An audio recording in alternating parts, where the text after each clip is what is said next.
Good morning. Welcome to RSBN Live. I'm Matthew Alvarez. Happy Friday to you. It's Friday, November 7th. It's the bottom of the hour, and we'll be seeing Viktor Orban, the great leader of Hungary, today with President Trump at about 11 o'clock. The two will greet each other, actually at about 11:30. And then at about 11:45, we'll see them have a bilateral lunch, a meeting there in the White House in the cabinet room. So it's going to be two very strong, powerful leaders, of course, people that stand for freedom, stand for the people. And it'll be great to see that here on this Friday. We have a lot of news to get to. We have some live interviews coming up, some information out of New York, of course, with Elise Stefanik throwing her hat in the ring for the gubernatorial race in New York, which will be during the midterms. So November 3rd, 2026, midterms, obviously a big deal. Well, it'll be also on the ticket will be the governor's race in New York to hopefully counteract whatever's going on there at that point a year from now. I really am interested in seeing what's going to happen to New York City now that we have someone in office that is on the wrong side of history. So we'll see. All right, at 11:30, once again, President Trump greets Prime Minister Viktor Orban of Hungary. 11:45, the two will have that lunch meeting inside the cabinet room. At 3:30 Eastern, the president will depart the White House for a weekend back home in Florida, even though that's his home as well. So he has two homes, a number of homes, actually. But anyway, so the president will depart a bit later. What we'll do for that is we will be uploading the video of the president as he gets on to Marine One, heads over to Joint Base Andrews, and then, of course, flies to Florida.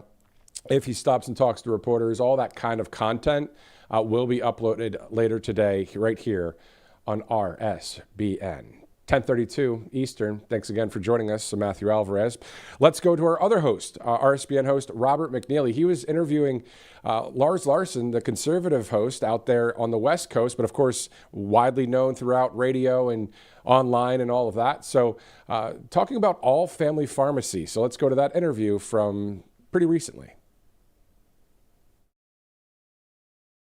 Welcome back to RSBN's Live Desk. It's Lars Larson. Lars, talk to us about flu season because it's right around the corner. In fact, in many cases, it's actually here. I know a lot of people are already getting sick. I tried the whole cold shower thing, the good food, the working out, a lot of sleep, but nobody wants their family laid up. So how is All Family Pharmacy able to provide these life-saving medications? And what is your take on folks that need to get an online pharmacy that actually works for them? Well, my take is this. I got the flu out of the way about a month ago, and I'm hoping, having had it once, and it was relatively mild for me, but there were other people in my household, my wife in particular, my granddaughter, who got quite ill. And I do the same things you do. You try to get a great night's sleep. You drink a lot of water. You stay up to date on things like vitamin D. That's been something that a lot of us were doing before the pandemic, but during the pandemic, we found out how important it is. But that's where All Family Pharmacy comes in, because you can get those regular things, all the regular multivitamins that you want to do to enhance the things that you may not pick up in your regular meals. I always figured it's like chicken soup. It couldn't hurt. You know, if you say, well, I think I've got green on my plate every night. I eat in a healthy way. I try to stay away from the junk food. On the other hand, you might miss something. So taking some vitamins is a good idea. You can get those from All Family Pharmacy. But the other things you can get, I mean, if you want to be able to get your hands on ivermectin, remember that was impossible 5 years ago. And why? Because it's a bad medicine? No, it's actually a great medicine. Because it's some kind of horse medicine. Boy, my wife got that line from one doctor who said, "What are you, a horse?" And I thought, no. They actually developed ivermectin to treat an illness in human beings. And then the people who developed it, who I believe got a Nobel Prize for it, ended up giving it away to some countries because it cured things like, I think it was river blindness was what they first aimed it at. It was a parasitic disease.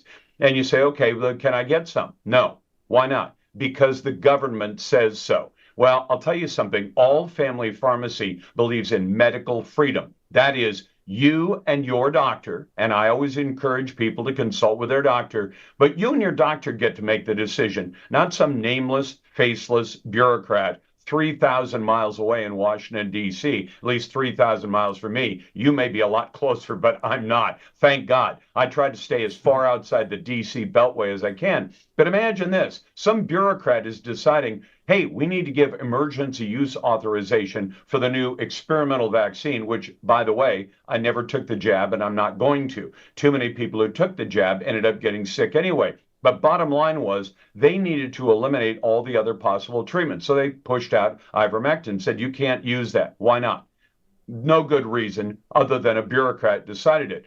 I don't want my medical decisions made by a bureaucrat. And All Family Pharmacy is a private company that actually backs that up with real action, meaning it's fine, it's all well and fine to talk about wanting to make your own decisions, except that who actually helps you do it? The answer is allfamilypharmacy.com. And that's why I believe in what they're doing. The other thing they'll do, and I'll give you an example. My wife was coming down with the flu, and she's a few years younger than me, not a lot of years younger than me, but we knew Tamiflu had worked in the past, but Tamiflu it's a great antiviral, and it can help you either avoid getting the flu, or if you've got it, shorten the duration, as the doctors like to say. Well, problem is, to get it, you've got to get an appointment with a doctor. Then you've got to go see the doctor, even if you do it by Zoom.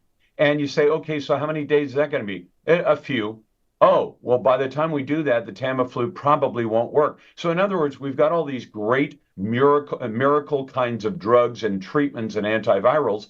But if you can't put your hands on it right now, then you might as well not have it at all. All Family Pharmacy is a solution for that. Now, one of the things is, you go online, you say, is this some kind of hocus pocus thing on the internet where, you're getting stuff that's shipped in from India or China? No, what you're getting is real pharmaceuticals with a real prescription from a real doctor, because All Families Pharmacy does it the right way. You want to do it legally. I'm not interested in getting some stuff off some random, anonymous, probably dangerous website. I want it from a company in America that I can actually trust. And so they do it with real doctors and real prescriptions. Now, I know I'm running off of the mouth, and I'm sorry for that, but this subject really gets me fired up. So having Tamiflu available is a big deal. And then for other things where you may want to enhance performance, things like Membezadol, that's a mouthful, try and say that 5 times in a row, or any of the others, NAD+, All Family Pharmacy is your go-to. I mean, the total list they've got is more than 300 different legitimate medications, and then dosed to you after consultation with a doctor, except not a doctor who says, yeah, I'll be glad to see you next week. Hey, doc, by next week, I'll either be dead or I'll be over the flu. Can I get some help now? And the answer from modern medicine right now is no. The answer from All Family Pharmacy is yes. And that's one of the reasons that once you get me started, you wind me up, I'm going to keep on going when it comes to All Family Pharmacy. Lars, we love your expertise on this because it literally is saving lives. Even my residents the other day, the lines out the door for urgent care were far too long, and my neighbor works there. She was telling me that we can't keep up with all these people, and I have to remain healthy for my own family. So cutting through the red tape, how does All Family Pharmacy do that? And then in addition to cutting through the red tape, you talk to regular folks, you talk to Main Street, you talk to the good people here in the United States. For your audience juggling kids, jobs, all this time when people come home this time of year with headaches, with cold, with flu, it seems like nothing, then it turns into something. How easy is it to order something like antibiotics and antivirals from All Family Pharmacy? And you get online and you simply sit down and go through the process.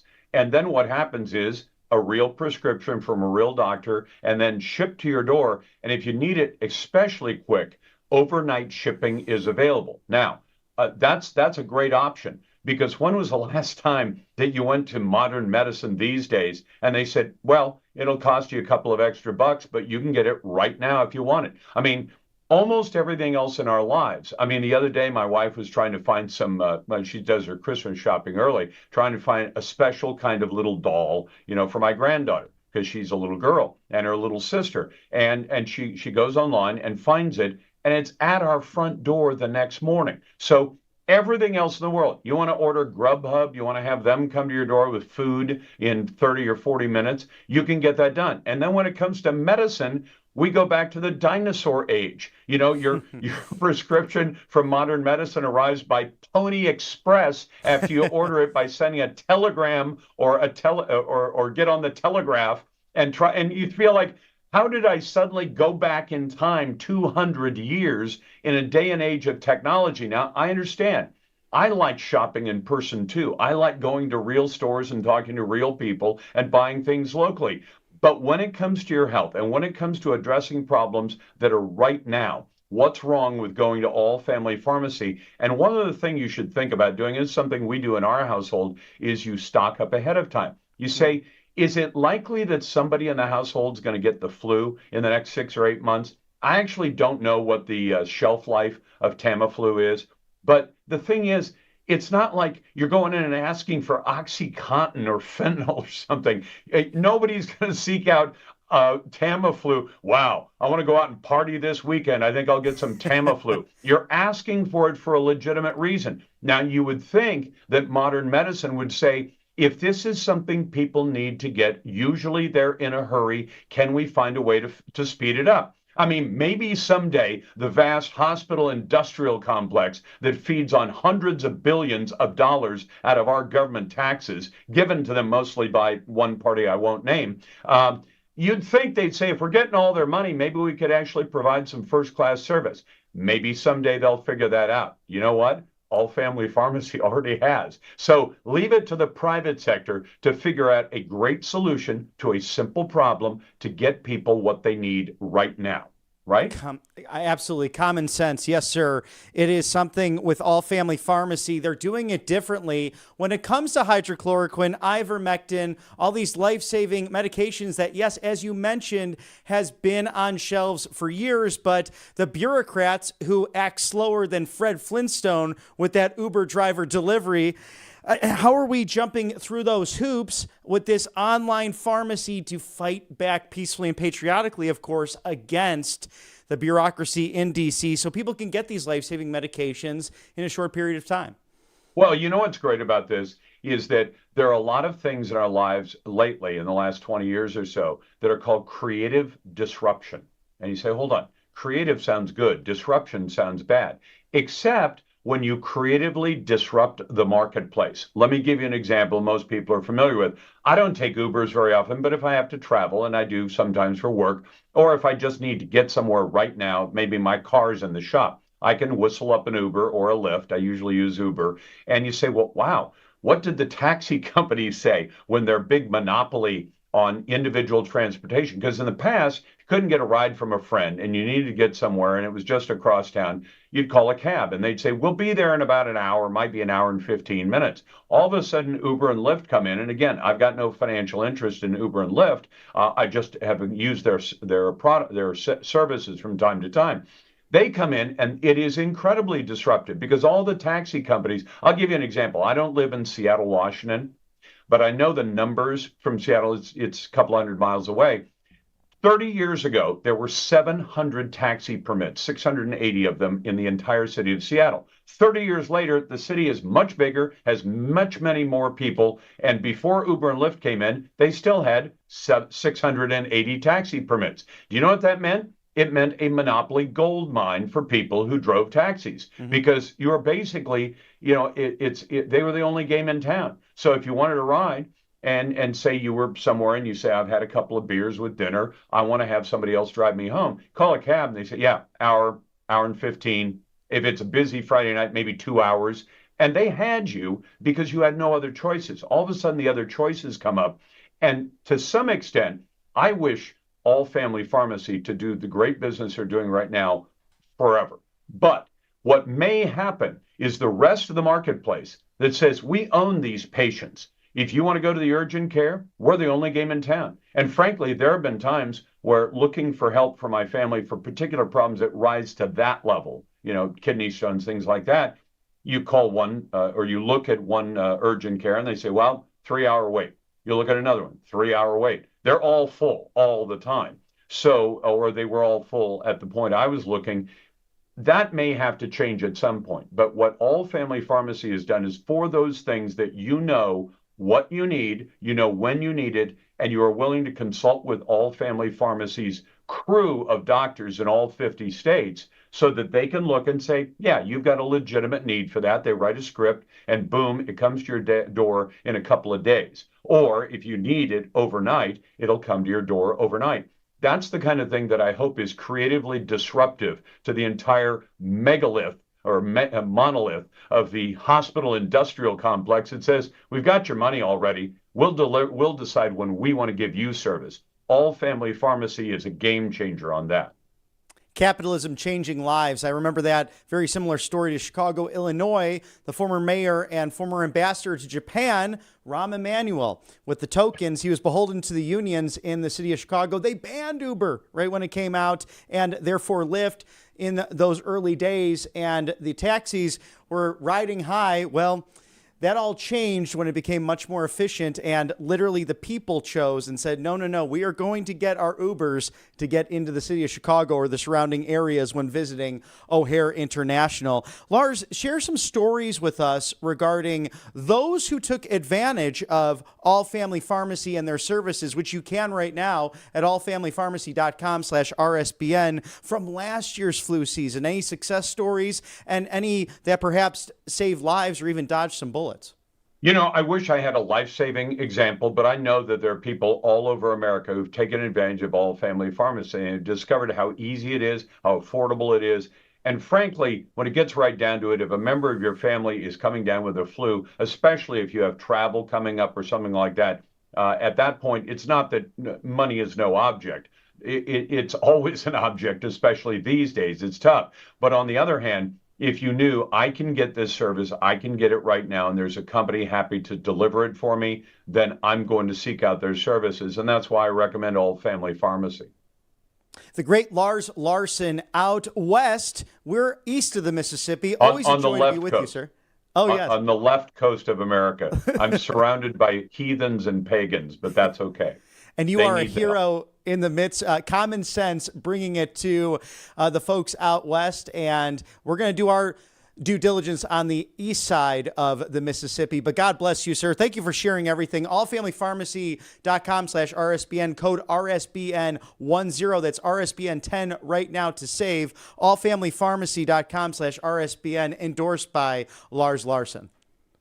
It is a pleasure to be with you. God bless. God bless, sir. We'll talk soon.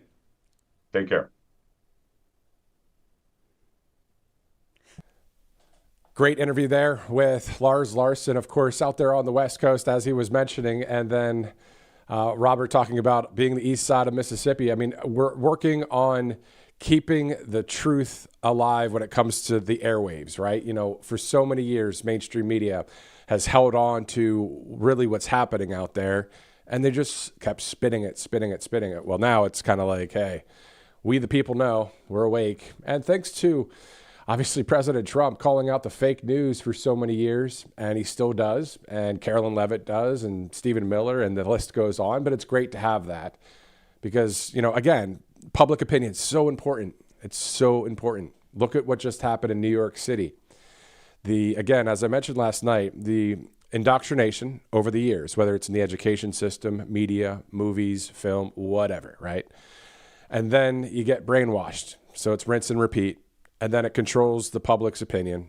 And then they go and vote for someone like Mamdani, again, who people thought, okay, this guy's a cool guy. I'm going to vote for him. And then they were asked, but do you like socialism or communism? And they said, oh, no, I don't like that. That's my point. In here, they just got brainwashed through the system. But their heart, it could be in the right place. It could be like, hey, I just want to help people and all that. But they just, this is why it's called an information war, as we know with InfoWars over there with Alex Jones. I mean, that's really what it is. I know you guys know that, but it's kind of like the inside baseball. Just want to be able to say this out loud and say things that many of us are thinking or what we believe when it comes to common sense in our country is just not something you're going to get in the mainstream media, as you guys know. It's called telling it like it is. Now, some networks out there will promo and say, hey, we're going to tell it like it is tonight. And they do a little bit of that, but not the full thing. Come on. We're letting our hair down because we have to, because we have a country to save. And we see that President Trump, of course, those 20 core promises to the American people, amazing promises to us, many of them already fulfilled. There's a lot to be done yet. We know that too. We have a decent amount of time left, but we also have to win those midterms in 2026. We'll have Kira Davis, who will join us in just a bit. She's written many articles all across the internet, including for the New York Post and Red State and so many great publications out there. We'll hear her take on New York City, on some other things as well when she joins us in about 9 minutes from now. In the meantime, this all brought to you by a number of great sponsors, including what you just heard there, All Family Pharmacy. You know, we're heading into the holiday season, as you know, a time for family, travel, and just being together. But also getting sick can really slow things down. And that's why All Family Pharmacy is helping Americans stay ready this season with that fast, affordable access to more than 300 trusted medications, including antibiotics, ivermectin, hydroxychloroquine, and antivirals with things like Tamiflu. So having the right medications on hand, of course, means you can act fast when someone starts feeling sick. No scrambling for last-minute doctor visits or waiting in crowded pharmacies. Everything is done online. So this is how it works. You request what you need, and then a licensed U.S. doctor reviews that order, and approved medications will be shipped straight to your door, usually within just a few days. So it's a practical way to be ready before the holiday season. It gives you peace of mind knowing your family is covered, and that's what we like to have, right? You want to have peace of mind. So you can skip the stress, stay healthy, and enjoy the holidays. Just visit allfamilypharmacy.com/RSBN. You see that RSBN 10 promo code for 10% off, and as well, always consult a licensed healthcare provider before using any medication. Great sponsor there, All Family Pharmacy. Let's go to monetary gold as well as we get ready to see the president in just a bit from now. For years, the signs have been clear, and now the storm beneath the dollar is impossible to miss. Gold has broken through that $4,000 an ounce. Can you believe that? Silver's past $50, and it isn't luck, it's logic. When governments spend beyond their means, when every crisis is met with another trillion printed out of thin air, the value of your money goes down. History proves it. Every time a currency weakens, gold and silver rise to reveal the truth. So these metals don't depend on promises. They don't vanish when confidence collapses. They endure. So that's why the world's strongest institutions are moving into physical gold, quietly but decisively. Now's your moment to do the same. Just give them a call, 888-617-7994, or go to rsbnforthegold.com. Great way to get this free info kit for gold on monetary gold. One more sponsor as we get ready to move on with some of the news of the day, callshe.com/RSBN. A lot of great polls out there, a lot of great ways if you want to bet or trade or just check out the polls. A lot of topics on callshe.com and a lot of people using this service here.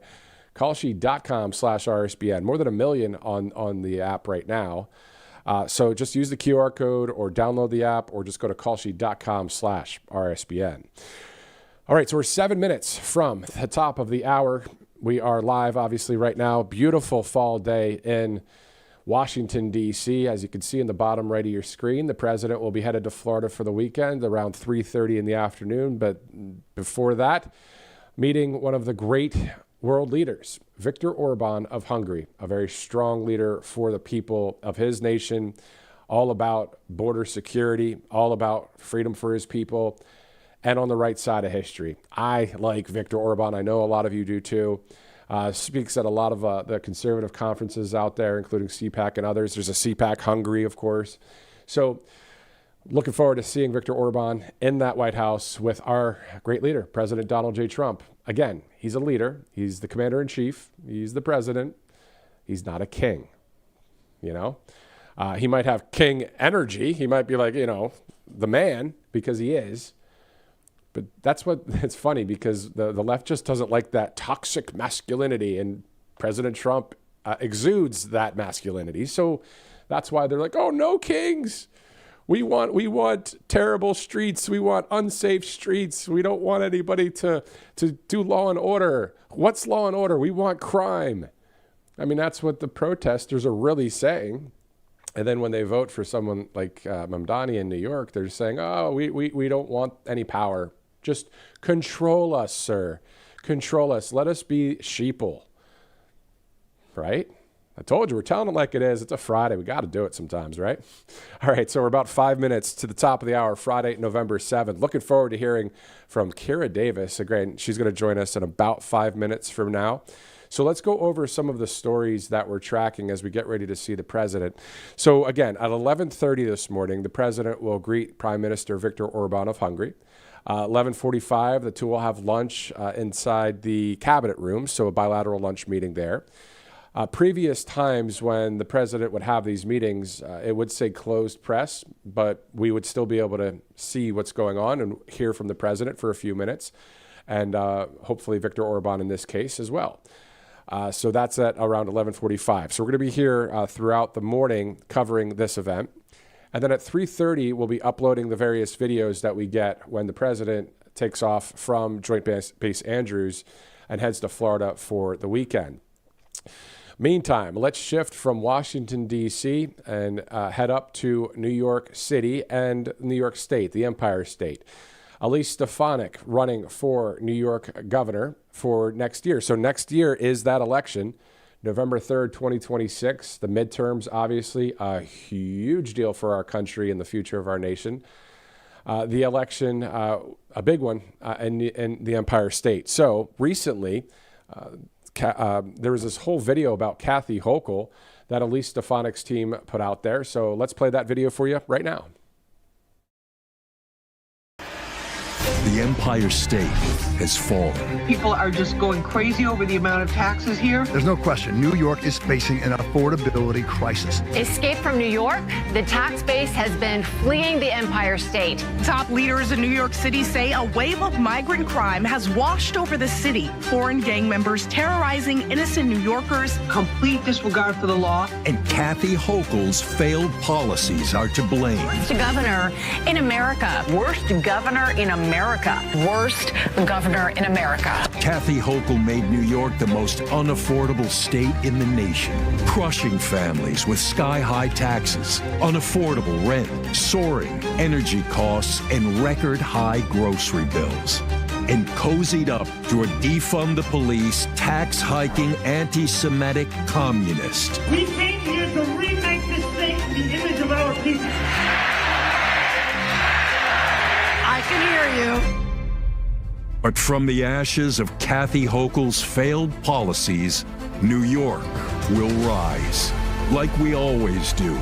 The spirit of the Empire State cannot be broken. All we need is a courageous leader, ready for the fight. Elise Stefanik will make New York affordable and safe. People in New York, no matter if you're a Republican, Independent, or Democrat, enough is enough. We are the most unaffordable state in the nation because of single-party Democrat rule led by Kathy Hochul. As a working mom, congresswoman, and fighter, Elise knows families need more help, and she'll make New York affordable. That's why she authored and passed the largest middle-class tax cut in New York's history.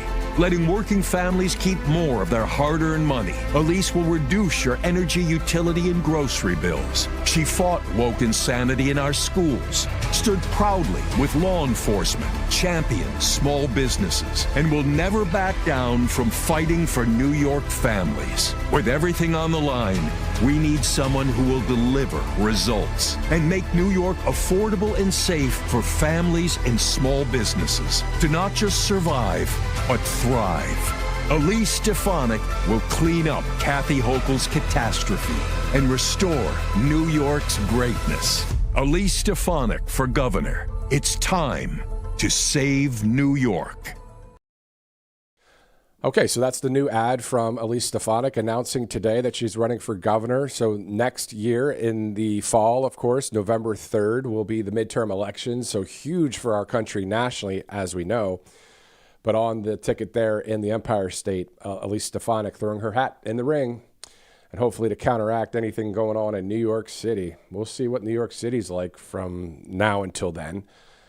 How about just January 1st? I mean, that's when Mamdani's going to be sworn in the Big Apple there. So anyway, I used to work in New York, as I've mentioned before. And I remember being outside of City Hall doing a story. It was back when Mayor Michael Bloomberg was the mayor of New York. Would rather actually have him at this point. But who knows? Maybe he's, well, we'll stop there. All right, 11 a.m., Friday, November 7th, the top of the hour. Thanks so much for joining us here on Right Side Broadcasting Network. Again, we're getting ready to see the president meet and greet right there at the front of the West Wing, not too far from the Oval Office. Of course, the great leader of Hungary, Viktor Orban, the prime minister, will be showing up there to the White House, and then they'll have that meeting. And then at about 11:45, according to the press guidance for the White House, the leader of Hungary and the president will have a bilateral lunch meeting. Usually in the past, we have seen the entire portion of that, at least the beginning of it. So we're looking forward to seeing at least the president outside the West Wing, and then hopefully we'll see him in the cabinet room as well with Viktor Orban.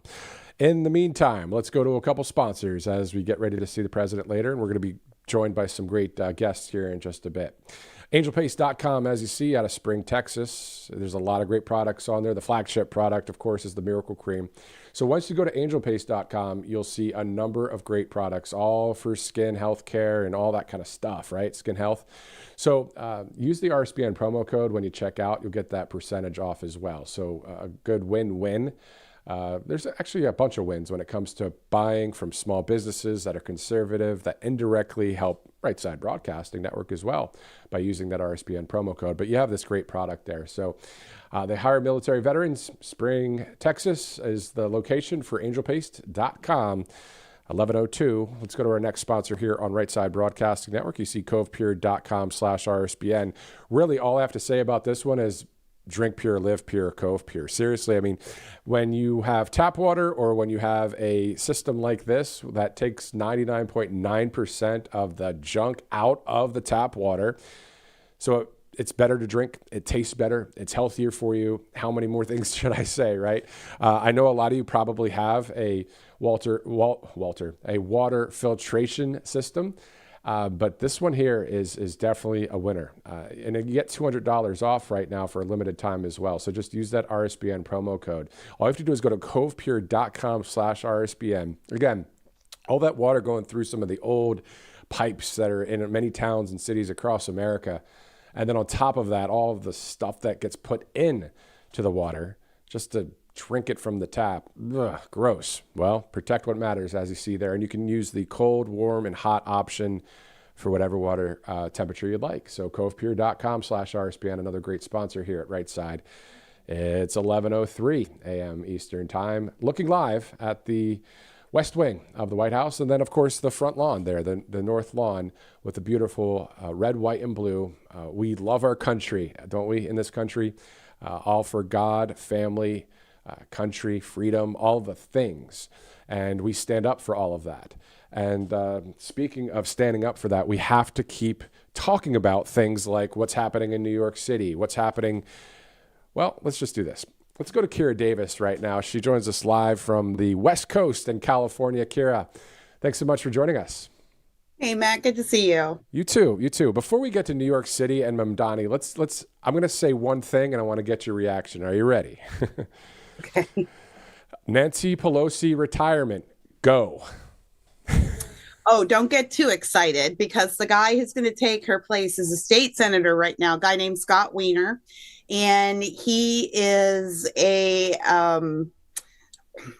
how should I put this? LGBTQ plus all the other letter warriors, and pretty much infamous for his S&M costumes and play during gay pride parades. And he is also the senator who is responsible for every bill in the state of California that has lowered the age of consent for the age of sexual consent for minors. He recently tried to lower it to, I think, 12. The legislature compromised at 15 in this last bill. And then he's also one of the sponsors of the bill that reduces sentencing and charging for people accused of sex trafficking and child sex abuse. So this guy is worse than Nancy. Morally, I guess I was going to say, is that even possible? But now you just answered the question and you totally took the wind out of my sails. Sorry. Sorry, you're not Man. going to get. We don't even have a system where here in California where we can run somebody and then choose the best candidate. It really is just he's probably just going to get appointed. She'll just retire. He'll get appointed and then he'll just win every election after that. This is you're getting him. You're getting Scott Wiener. And I every time I interact with that man, I ask him what's on his hard drive. Because this man is, you should be very disturbed that this man is going to go to the United States Congress, but he'll be there. Wow. Well, you're breaking news here for me, at least, because I didn't know those specifics. You know, I'm looking at some of these headlines. There's a lot of headlines out there. I see Nancy Pelosi's retiring. I thought you were just going to bash Nancy Pelosi just verbally here, and then you tell me that you're saying you worse. Know what? Let me say something about that, Matt.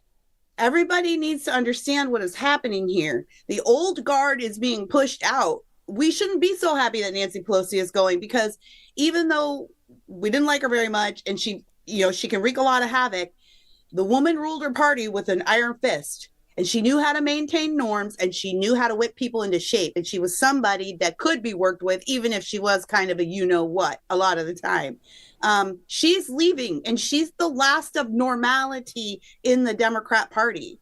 So yeah, when the Pelosi's and the Schumers move over, as distasteful as we find them, they're just going to be replaced by the progressive left that is taking over, as we see in New York City. You're speaking a lot of truth, and we're gonna let's sink our teeth into this one, because to your point, Mamdani, would you say is now the poster child of the Democrat Party, and everybody's going toward this extreme left, and then what we're having is then we're all going further right, and further right only meaning for God, family, country, freedom, right? So your thoughts about Mamdani in New York City and what we're going to see coming up in the midterms. I mean, how does this look? There's a lot there, Matt. Let's see. Let's start off with Mamdani and the rise of Mamdani in New York City. This is the rise of socialism. This is a fruition. It's hard to understand you're in a moment of fruition when you're sitting in it, but we are actually in a moment of fruition. So this is what the left wing, the Marxist left wing, has been working towards in the United States for 70 plus years. And this is now coming to fruition. All the immigration policies, all the education takeovers, all of that stuff has added up to this moment. And now we're being asked to make a choice between the far left or everyone else. I heard Steven Pinker the other day, great professor, great academic, talking about how you mentioned, Matt, you said we on the right, we're going further to the right, but that just means further towards God, faith, and family. But really what's happening is the progressive left is so far to the left, they've created what Steven Pinker calls a left pole. So the way that you stand at the North Pole, everywhere you look is south, right? Because you're so far north.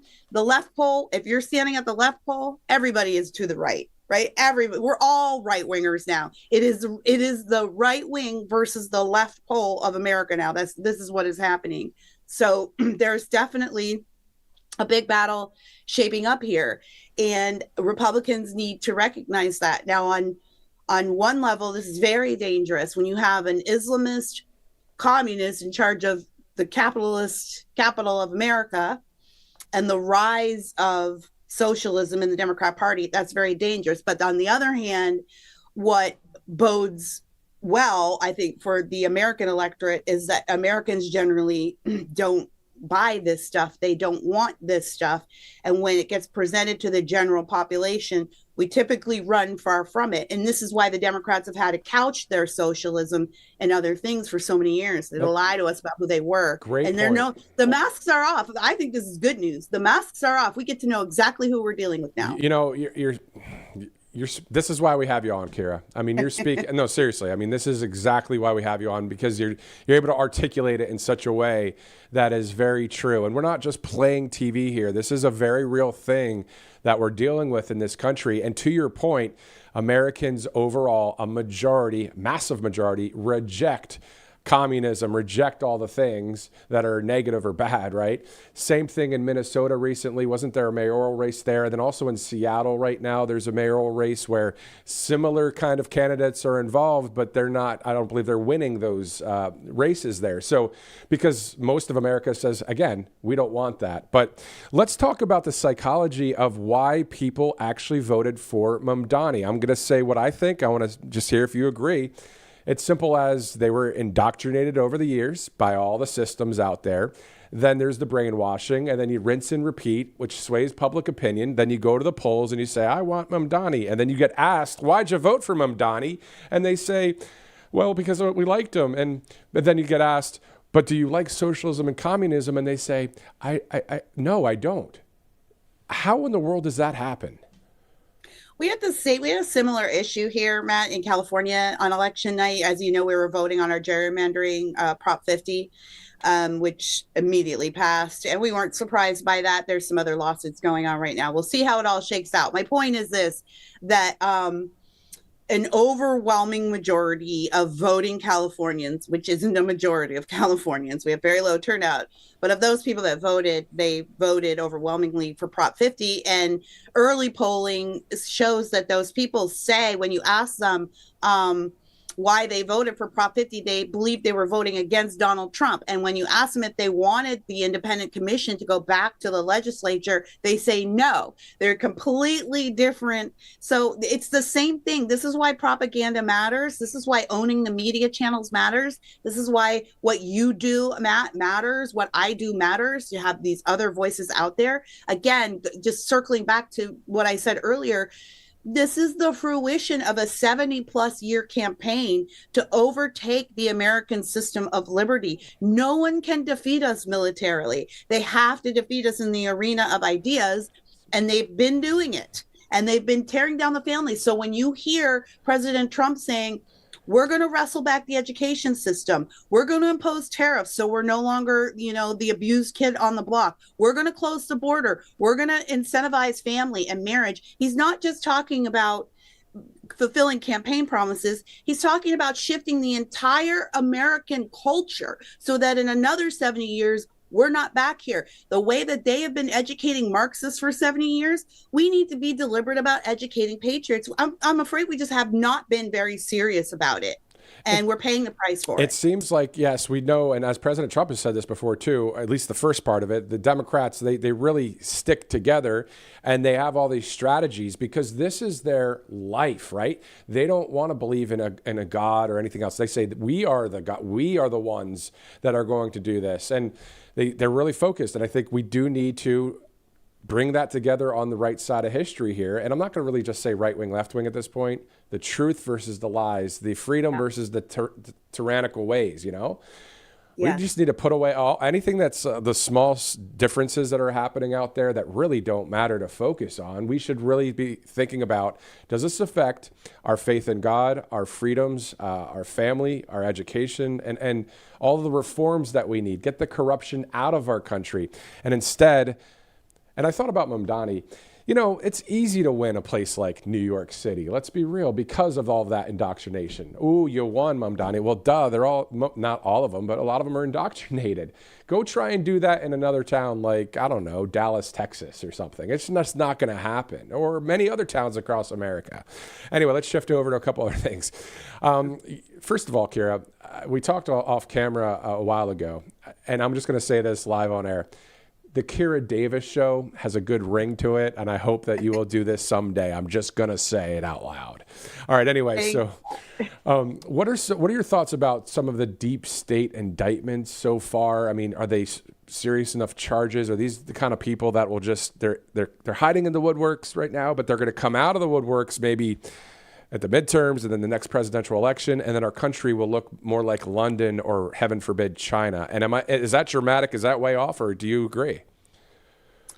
Are you worrying that these deep state actors are going to wreak a little havoc before the midterms? Is that what you're saying? I don't think I've quite understood the question. In general, we know that they subverted the will of the American people in 2020, according to, and those aren't my words, that's Tulsi Gabbard who said that at a press conference with Carolyn Levitt.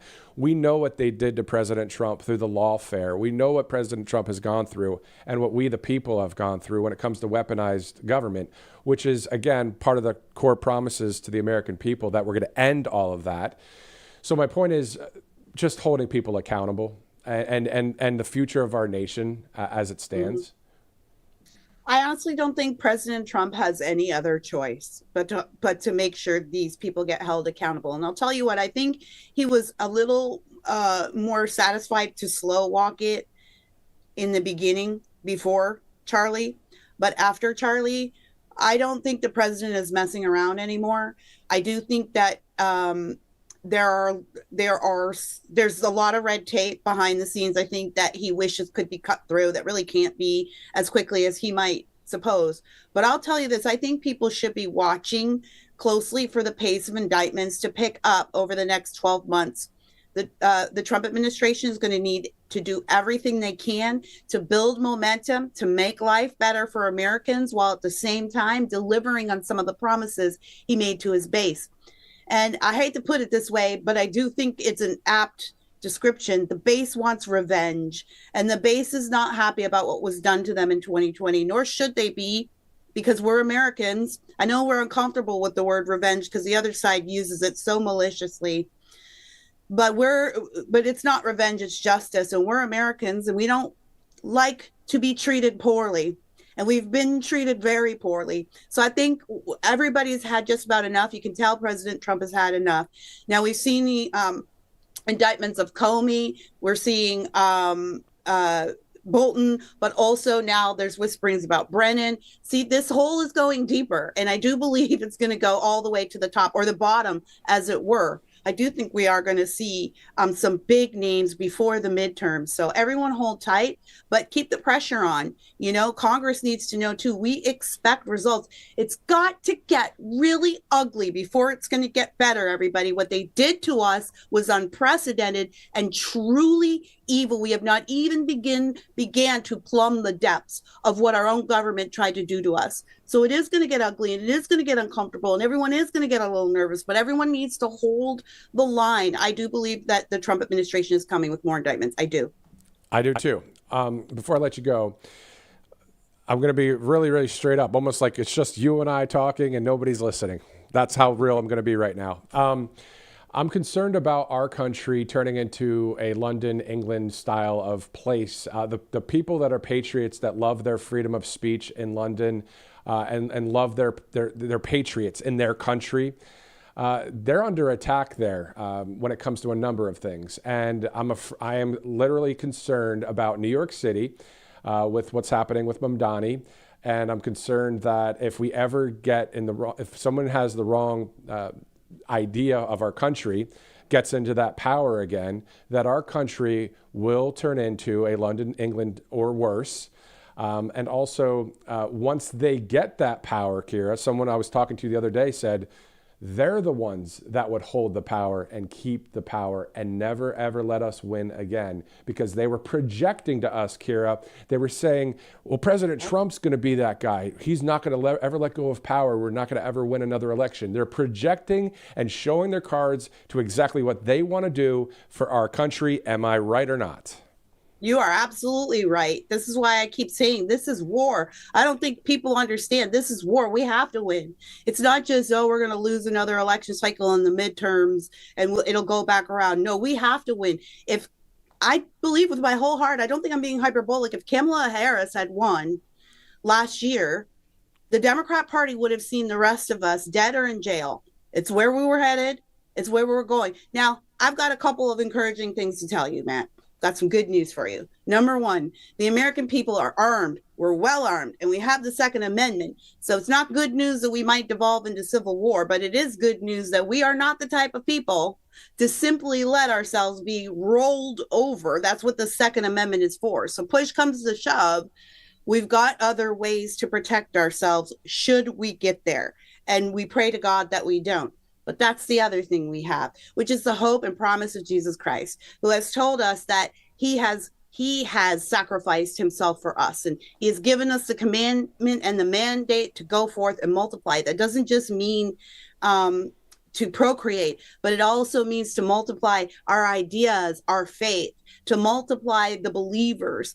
And what will happen, Matt, is as this Islamic and communist threat makes inroads in the United States, as it has, the reason it has is because we have pulled back the Holy Spirit. We have pulled back the reign of God from general society in America. And this is the result, the vacuum, and now this is filling it up. But when Charlie died, when Charlie was killed, that memorial, that day, I know you felt it too. I think we even talked that day. The country changed. You felt it. If you were just watching on TV, the country united to praise and worship and pray together. That's revival. And as revival sweeps this nation, there won't be room for the Islamists. You know what I mean? That's Jesus is going to push that part out. That's the Holy Ghost is going to fill the space so much there won't be room for this other stuff. So this is a holistic solution. You got to get to the ballot box. You got to poke your representatives. You got to get engaged in your community and cultural change, and go to church, raise your families, and spread the gospel, because at the end of the day, the gospel is what will push out evil for us, and we can get down to the business of America. All is going to work together, but we have the good news and the hope of Jesus. And I never give up on that. And that's why I always have hope for this country. Not going to say anything because I'm going to let the silence kind of speak. Kira Davis, you have to have Kira Davis show. Outside of that, what you just spoke right there, I agree with 1,500,000%, actually infinity percent. I think the people that are watching right now are saying amen to Kira Davis. Thank you so much for joining us. Again, I for those of you that are watching right now, I saw Kira Davis write an article about the Sydney Sweeney fiasco a few months back. And that article was in the New York Post. And she wrote it so dang good that I said, I got to find this Kira Davis. And I'm glad I did. And now Sydney Sweeney's back. She's back in the news today. I know. She's so based. She's great. Did you see her just that look? Yes. I mean, the memes all over social media right now. She's just I made that look my profile picture. Oh, did you? She's all of us right now. It was so good to talk to you, Matt. God bless you out God there. bless you. Kira Davis, rock star. Thank you so much. You know, that's the thing. This is what I'm talking about. What she just said. You know, it doesn't have to be me blabbing it all the time. I mean, I don't care. What I care about, well, obviously I want to like to keep the job, you know, but the point is, but it's still great to be able to speak so freely about what all of you or most of you agree with. And this is the stuff I'm talking about when we say, oh, the mainstream media, they've done this for so long. You know, it's about time we just stop talking about Goliath because we're David. David wins. It's simple as that. I don't care what anybody says out there. David's going to win this thing. And in the end, we know who wins. We still have to vote, though. We still have to pray. We still have to keep speaking truth and understand the information war is legit. It's legitimate. It's real. What just happened in New York, again, happened because people were simply indoctrinated, brainwashed by the whole system, and then they had their public opinion swayed. And a decent amount of those people, I believe, have good hearts. I do. That's just my opinion. You might disagree with me, but the reason why I say that is because I know Democrats who said, oh, I don't like Trump and blah, blah, blah, blah. But then they're just really good people. It's like, how do you do that? Again, the heart can be good, but the mind can be jacked up because of the mainstream media and everything else out there that has been trying to go against the truth. Hence, and enter conservative media. That's why we're here. It's 11:23, Friday, November 7th. Getting ready to see the president there with the great leader from Hungary, of course, Viktor Orban. Looking forward to that. Let's go over a few of our great sponsors. Without these awesome sponsors and their great products, we wouldn't be able to show you this live picture later today with the president, or in about 6 minutes or so. We're heading, obviously, into the holiday season. So it's a time for family, travel, and being together, but also the getting sick part obviously can really slow things down. That's why All Family Pharmacy is helping Americans stay ready this season with fast, affordable access to more than 300 trusted medications, including antibiotics, ivermectin, hydroxychloroquine, and antivirals like Tamiflu. So having the right medications on hand means you can act fast when someone starts feeling sick. No scrambling for the last-minute doctor visits or waiting in crowded pharmacies. So everything is done online. It's streamlined, it's easy, and these are good products to help out. So what you do is you request what you need. A licensed U.S. doctor reviews your order, and approved medication ships straight to your door, usually within a few days. It's a practical way to be ready before the holiday season, and it gives you peace of mind knowing your family is covered. So you can skip the stress, stay healthy, and enjoy the holidays. allfamilypharmacy.com/RSBN. Use that RSBN10 promo code to save that 10%, and always consult, of course, a licensed healthcare provider before using any medication. allfamilypharmacy.com/RSBN. Let's go to Monetary Gold as we await the president here, and we have a live interview coming up in a few minutes as well. For years, the signs have been clear, but a lot of people just ignored it. So now the storm is beneath. Now the storm beneath the dollar is impossible to miss. Gold has broken through $4,000 an ounce, silver past 50, and it isn't luck, it's logic. When governments spend beyond their means, when every crisis is met with another trillion printed out of thin air, the value of your money must fall. So history proves it.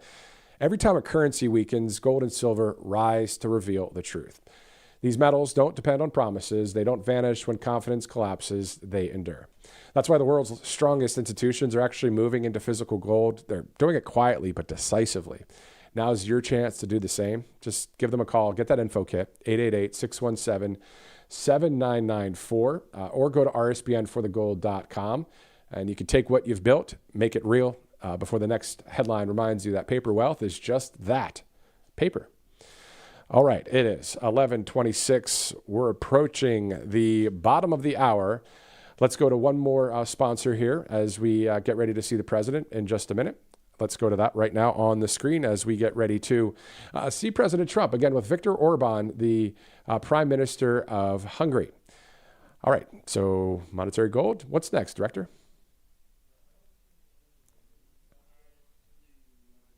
Let's go to MyPillow.com right now. As we know, Mike Lindell has some great products there at MyPillow.com, more than 2,000 products. So just use the RSBN promo code. That'll get you quite the savings there. A lot of great products, as you guys know. I've got the slippers, the slides. I should get the towels. That'd be cool. The Giza Dream Sheets are great.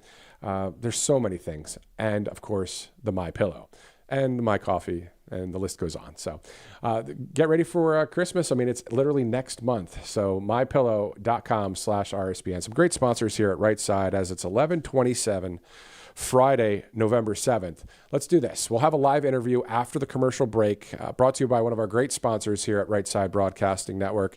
I'm Matthew Alvarez. Thanks for tuning in on this Friday. Happy Friday to you. We'll be right back. Every day, you eat, drink, and breathe plastic. Not bottles or bags, the kind you can see, but microscopic fragments called microplastics. They're invisible, they're everywhere, and they're inside you right now.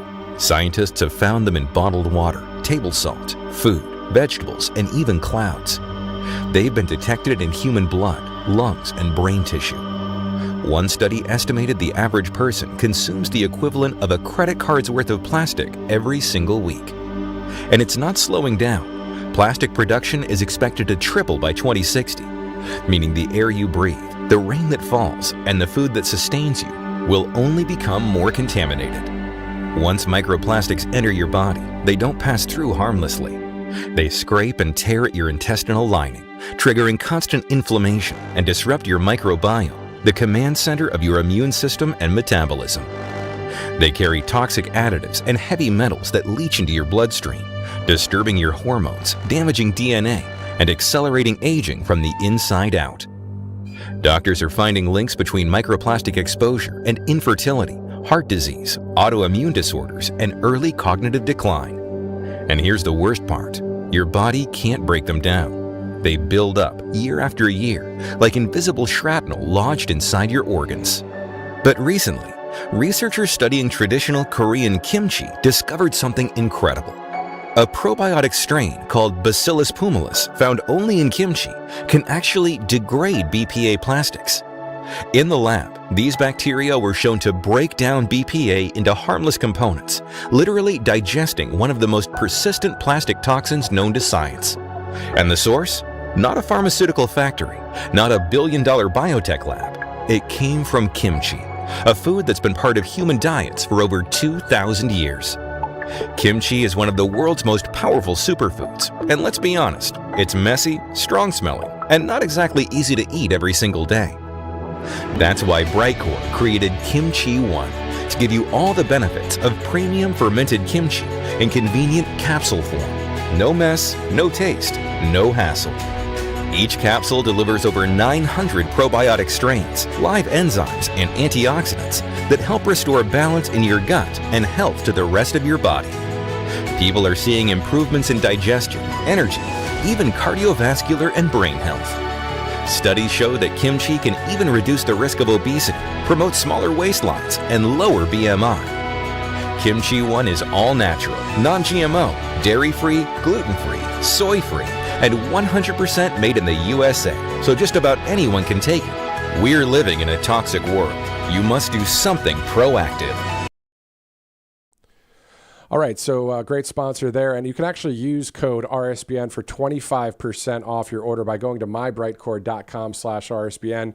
Or for even a better deal, call Brightcore and you'll get up to 50% off plus free shipping. All you have to do is call 888-722-0936, 888-722-0936. And remember, you only get the 50% off and free shipping when you call. Again, that number, 888-722-0936. All right, so it's November 7th. It's 11:31 this morning.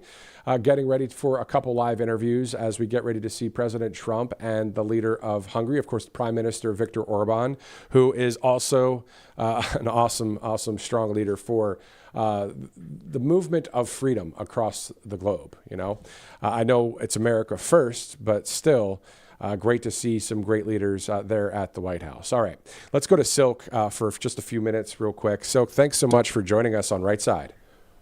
Wow, thank you so much for having me, Matt. Definitely. All right. I was going to say a long-winded thing, but you know what? I'm going to keep it short. I'm going to say a couple names, and then I want you to do your thing, Silk. Are you ready? Are you ready? I'm ready. Okay. I'm ready. Zohran Mamdani. Well, you call him Mamdani, I call him Mamdani, because he is nothing but a puppet. He was installed just like Joe Biden. They have it set up from the get up, especially when it comes down to the different tactics that they use to cheat in our elections, like the machines, like the mail-in ballots. They are, you know, when I listen to him give his, I guess you would call it a speech, he sounded like Obama, like a well-trained Obama to me. And then, you know, when you talk about the people that voted for him, those are not New Yorkers that voted for him. Those are illegal aliens that voted for him. And a lot of those numbers that I saw, I believe those are phantom voters. Those are the mail-in voters, the dead voters, because what they wanted to do is to install this individual at that particular time, okay?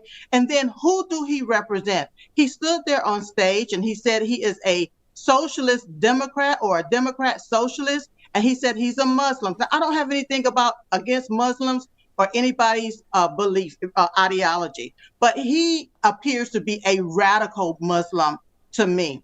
And so if America value is founded on Judeo-Christian values, how is this individual, what values is he going to represent for America and Americans? And me and my sister, we used to often say that people, you keep voting the same way, get the same results from the same system, only to find out that the system has been the one installing themselves into different places for different reasons. Our systems have been infiltrated by this type of religious ideology.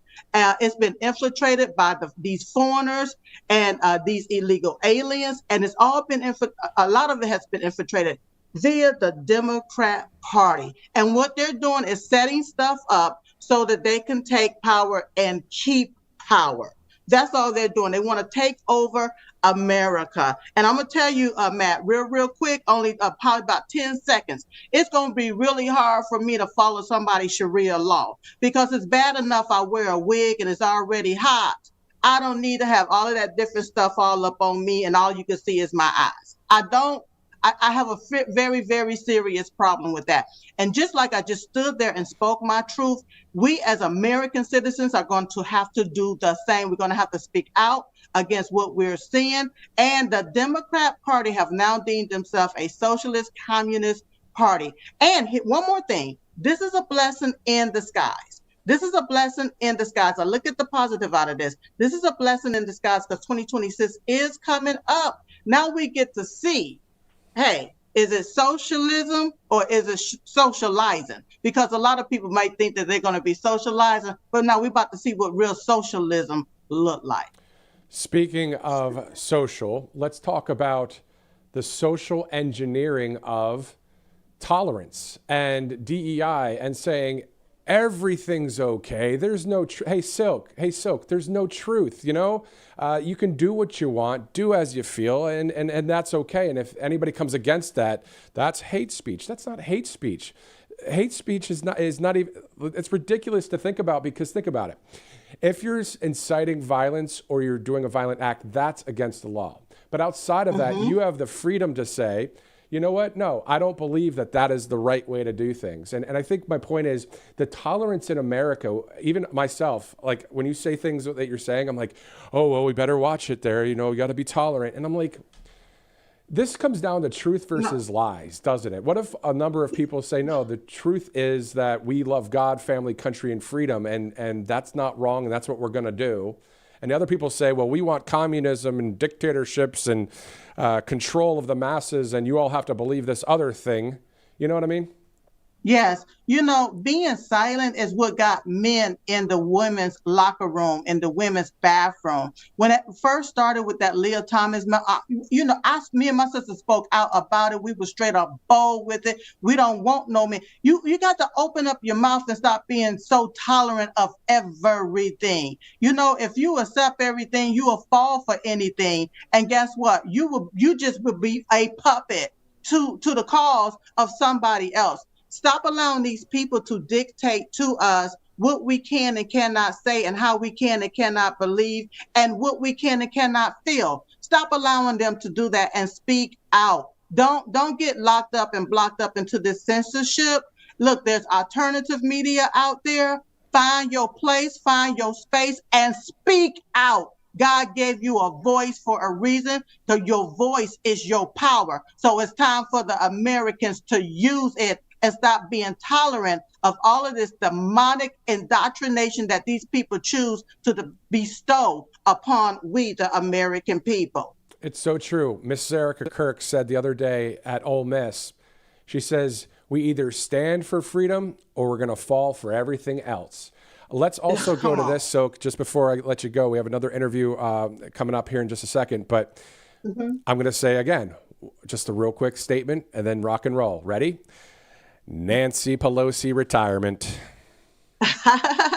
Only thing I can think of is another one bites the dust. And she should have been bit the dust a long time ago. It's time for term limits to be put into place.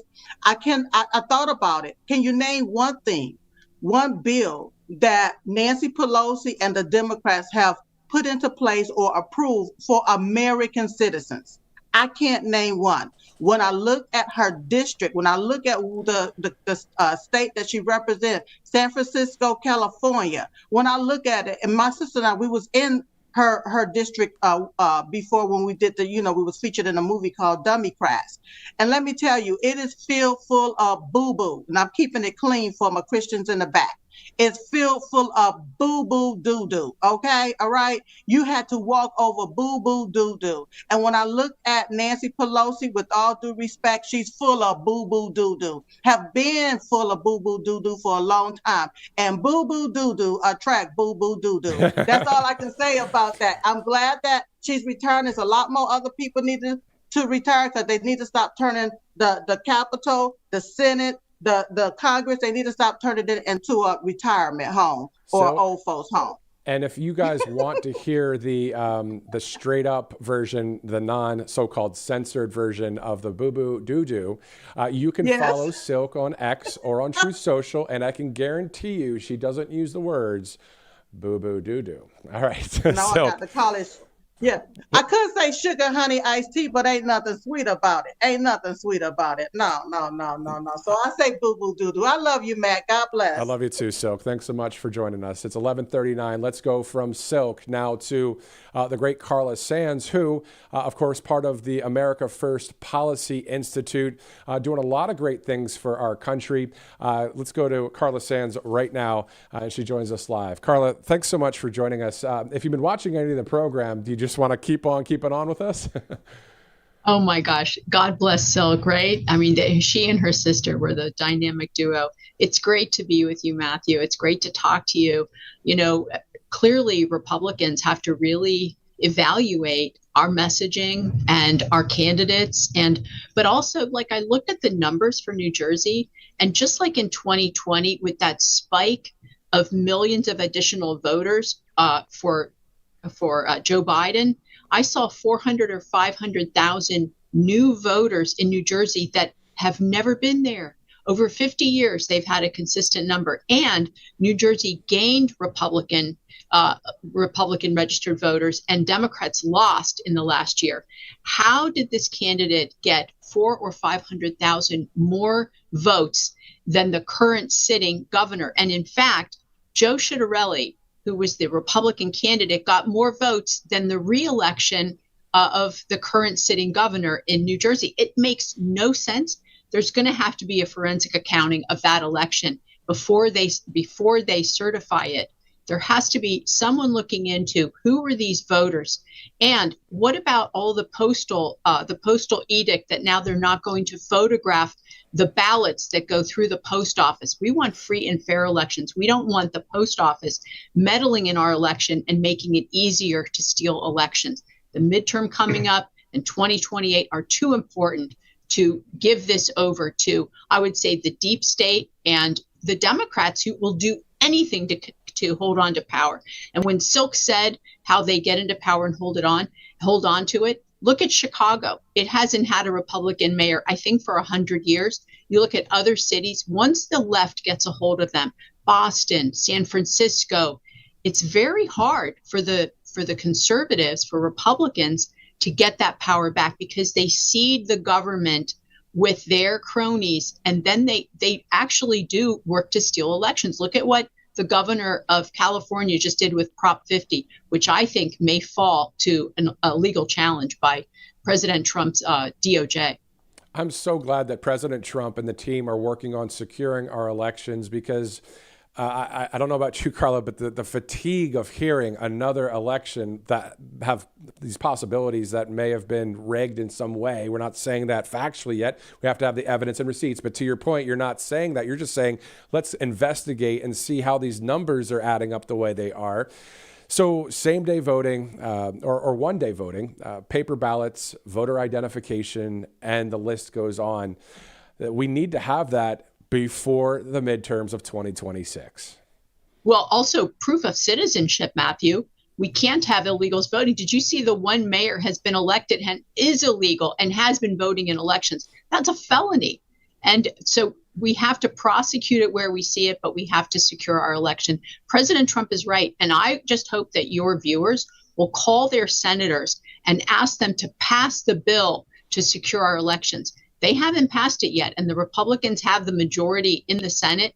So let's make sure we secure our elections, and for not just the midterms, but for the upcoming presidential in just 3 years. Carla, have you ever been to New York City, and will you go back under the mayor that will be, inaugurated on January 1st? I just got back from New York City. I was there for the election, doing election night coverage, and I will say that for another network, I will just say that when I was there, the city was almost silent. And the Jewish friends that I have there were saying to me, what do I do? What do I do? And I said, well, don't complain, stay and fight, or leave. Don't complain. You have to make a difference. He is already trying to divest the city as soon as he takes power from any investment in Israel, any involvement with Israel. The Jewish people in New York City are going to feel the boot of the Islamists. And I'm not talking about our friends who are Muslim and Arab. I'm talking about the Islamists that want to install Sharia law into the United States, that are preying on the public streets, which they never do in Islamic countries. They're doing it to show supremacy and to take over power. And we had people at the new mayor's celebration. One was Mehdi Hassan, and another was Mahmoud Khalil. Mehdi Hassan is an Islamist who has been helping to install Sharia in the UK. And he talks about it very positively all over the world. And Khalil, he was supposed to be deported. He is an immigrant who lied to come in and get permission to be in the United States, but he's fighting to actually have Islamism, Sharia, in the US. He has chanted things like from the river to the sea. These are anti-Semitic and anti-Israel statements. It means the death of every Israeli. We can't have that in the United States. And I will say that the pressure is going to be on Christians and Jews in New York City. We have to fight back against this. President Trump, he has already said, you may not get funding because of your programs. In the United States, it's the Constitution that protects everyone's right to pray in their faith, to live their lives, and we can't have a mayor that's attempting to oppress a group like the Israelis and the Jewish people. It's a great point. The freedom of religion, yeah, to pray and all that, but then not to be committing any kind of violent act or control over another person, which we've seen some of that happening in other parts of the world. A lot to talk about there. We just saw the Vice President of the United States walk into the West Wing of the White House as we wait for Viktor Orban, the Prime Minister of Hungary, to meet with President Trump. Carla, before I let you go, just one quick more. Can I just share two things? One was the New York Fire Commissioner has already resigned. He's Jewish. He said, I can't serve under this mayor.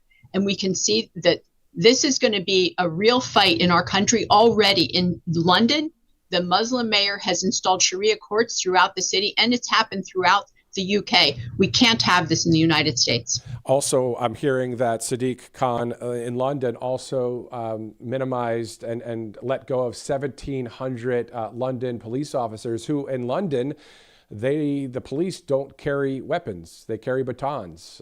So, anyway, it is. And he allows the rape gangs. He denies the existence of the rape gangs.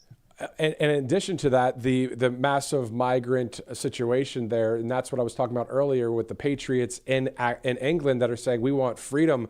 We're supporters of America, President Trump. We want freedom here. And we're seeing these things creep into London more and more and into the country of England as a whole, there in the United Kingdom, seeing some of that in Ireland as well.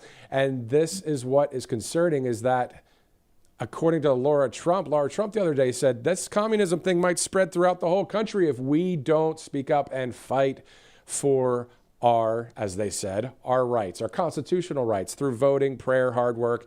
We got to keep speaking this stuff. This is literally, in a way, I won't go that far, but I will just say we need to win this thing. We need to win. Yeah. Matthew, true. Communism is un-American. 100%. We don't want communism here. We don't want terrorism here. We don't want globalism here. We don't want liberalism here. But you're allowed to be liberal here. But really, that's not a winning way. Anyway, Carla Sands with America First Policy Institute. Thanks for spending the time with us here on this Friday. Thank you, Matthew. Definitely. All right, so it's 11:48 Eastern time. Man, there's a lot going on, isn't there? I mean, this is stuff, again, that, a lot of places, especially in mainstream media and some other places, it's very scripted to this, and this, and you don't talk about that. You don't talk about this. Well, there's nothing that, as a director was talking to me about, one of the sponsors, I was in a thought pattern there. So we'll get to All Family Pharmacy in just a second, but yeah. So whenever you're getting directed in a lot of the places that, in media, it's always these corporate, maybe woke entities that are really pushing on what you're supposed to say, what you're supposed to talk about. But what we've heard, if you've watched since 11, what time were we on? 10:30 this morning. Please do me a favor, just personally, if you want to. Replay, if you just joined us, just watch since 10:30 this morning and listen to the interviews with Kira Davis, with Silk, with Carla Sands, some of my commentary. And I want you to just kind of see what I'm talking about, because it's just stuff you're just not going to hear ever on mainstream media, just telling it like it is on repeat in some cases. Because as you guys know, I do repeat a few times and I say God, family, country, freedom, but really it's common sense for that. And how else can I be, guys? You know what I mean? That's who I am. So anyway, 11:49 Friday, November 7th. And we can get to more details about that too, if you like, in a little bit. Let's go to All Family Pharmacy. Let's go with the fact that you got that 10% off there. We're heading into the holiday season, a time for family, travel, and being together. But also the getting sick part can really slow things down. That's why All Family Pharmacy is helping Americans stay ready this season with fast, affordable access to more than 300 trusted medications, including antibiotics, ivermectin, hydroxychloroquine, and antivirals like Tamiflu. Having the right medications on hand means you can act fast when someone starts feeling sick. No scrambling for last-minute doctor visits or waiting in crowded pharmacies. Everything is done online. So you request what you need. A licensed U.S. doctor reviews that order. Then from there, it's the approved medications will ship straight to your door, usually within a few days. It's a practical way to be ready before the holiday season, and it gives you peace of mind knowing your family is covered. So you can skip the stress, stay healthy, and enjoy the holidays. allfamilypharmacy.com/RSBN. Use that RSBN10 promo code to save 10% off. Again, that's allfamilypharmacy.com/RSBN. Always consult, of course, a licensed healthcare provider before using any medication. allfamilypharmacy.com/RSBN. Also, let's be clear about cryptocurrency. It's no longer emerging. It's here. And this latest move cements that reality in a big way. So Trump Media recently inked that massive $6.4 billion deal with Yorkville Acquisition Corp and Crypto.com, the crypto platform trusted by millions of users worldwide. So they're teaming up to scoop up that $6.4 billion in CRO. That's the powerhouse token that fuels fast, low-fee DeFi, which means decentralized finance, staking rewards, and real-world perks like cashback on your spends. Now, this is to establish America's first CRO treasury, Trump Media Group CRO strategy. So when it's done, this new company will be the biggest publicly traded CRO holder out there. And if you want in on the action, all you got to do is go to crypto.com today and make crypto great again. So to buy CRO, visit crypto.com today. And if you have no idea what I'm talking about, go to crypto.com. You'll get the details. 11:52 Eastern Time. If you'd like to donate to Right Side, all you have to do is text RSBN to 801-801 or just go to rsbnetwork.com/donate as we continue to grow and expand here at Right Side. Of course, as you see there, the Trump rallies over the years. I remember I was at that event where you see Vice President J.D. Vance in Morristown, Ohio, where he's from. And then, yeah, so all of the things that you see here at the network when it comes to the live feed we're about to see with President Trump, it all costs some dough. So we have great sponsorships, but also great products with those sponsors. So whenever you purchase a product with those sponsors, obviously that's indirectly helping out conservative media here at Right Side Broadcasting Network. So thanks for doing that. All right, let's go back to some live pictures. 11:52 this morning, Friday, November 7th. You see the west wing of the White House. You see the front lawn of the north lawn of the White House as well. All right, so we're 8 minutes from the top of the hour. As soon as we see President Trump appear outside of that west wing, and then we see Viktor Orban, the Prime Minister of Hungary, we'll take it there live. And then after that, we'll see the president and the prime minister in the cabinet room as they'll have this bilateral lunch meeting. Great to see Viktor Orban in town today. This is obviously a leader that's on the right side of history, stands for all the right things. As if you've been watching, geopolitics or global politics, this guy's on the right side of history, so it'll be nice to see him there. At 3:30 Eastern, the president will depart the White House for a trip to Florida, of course, back to Mar-a-Lago. So we'll be uploading those videos a bit later. In the meantime, let's take a commercial break. We'll be right back here on Right Side Broadcasting Network. Welcome to Right Side Broadcasting Network, your trusted conservative news outlet. At RSBN, we deliver the truth when the mainstream media falls short. Since 2015, we've proudly broadcasted every single one of President Trump's iconic MAGA rallies, bringing you the excitement and energy live before anyone else. By watching RSBN, you get an unfiltered front row view of the action on the ground. We interview the crowds to give a voice to millions of Americans just like you. We show you President Trump's speeches in their entirety, free from interruptions and censorship. We cover the stories that matter to you with the integrity and passion you deserve. Thank you for choosing RSBN as your home for America First News. Together, we stand strong, united, and informed. So join us and be part of the right side of history. Hey y'all, it's Silk from the Diamond and Silk Chit Chat live show. Look, don't forget to check me out right here on RSBN Network. Be sure to watch the show on Right Side Broadcasting Network, and I want you to support Right Side Broadcasting Network. Yes, it's imperative that you do so, okay? I look to see y'all soon. Bye-bye.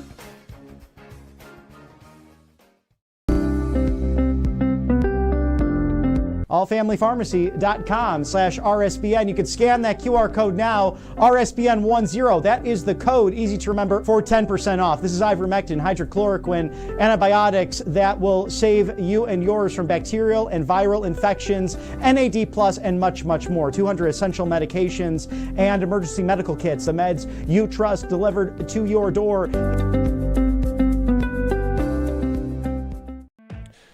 All right, welcome back to Right Side Broadcasting Network. We are 5 minutes from the top of the hour. Thanks so much for live streaming in on this Friday, November 7th, 2025. Can you believe it's been more than a year now already since President Trump won that great election on November 5th of 2024? Quite the audience we had that night for election coverage. More than 5 million people watching throughout all of the different social media platforms and all of our sites like Rumble, YouTube, and on.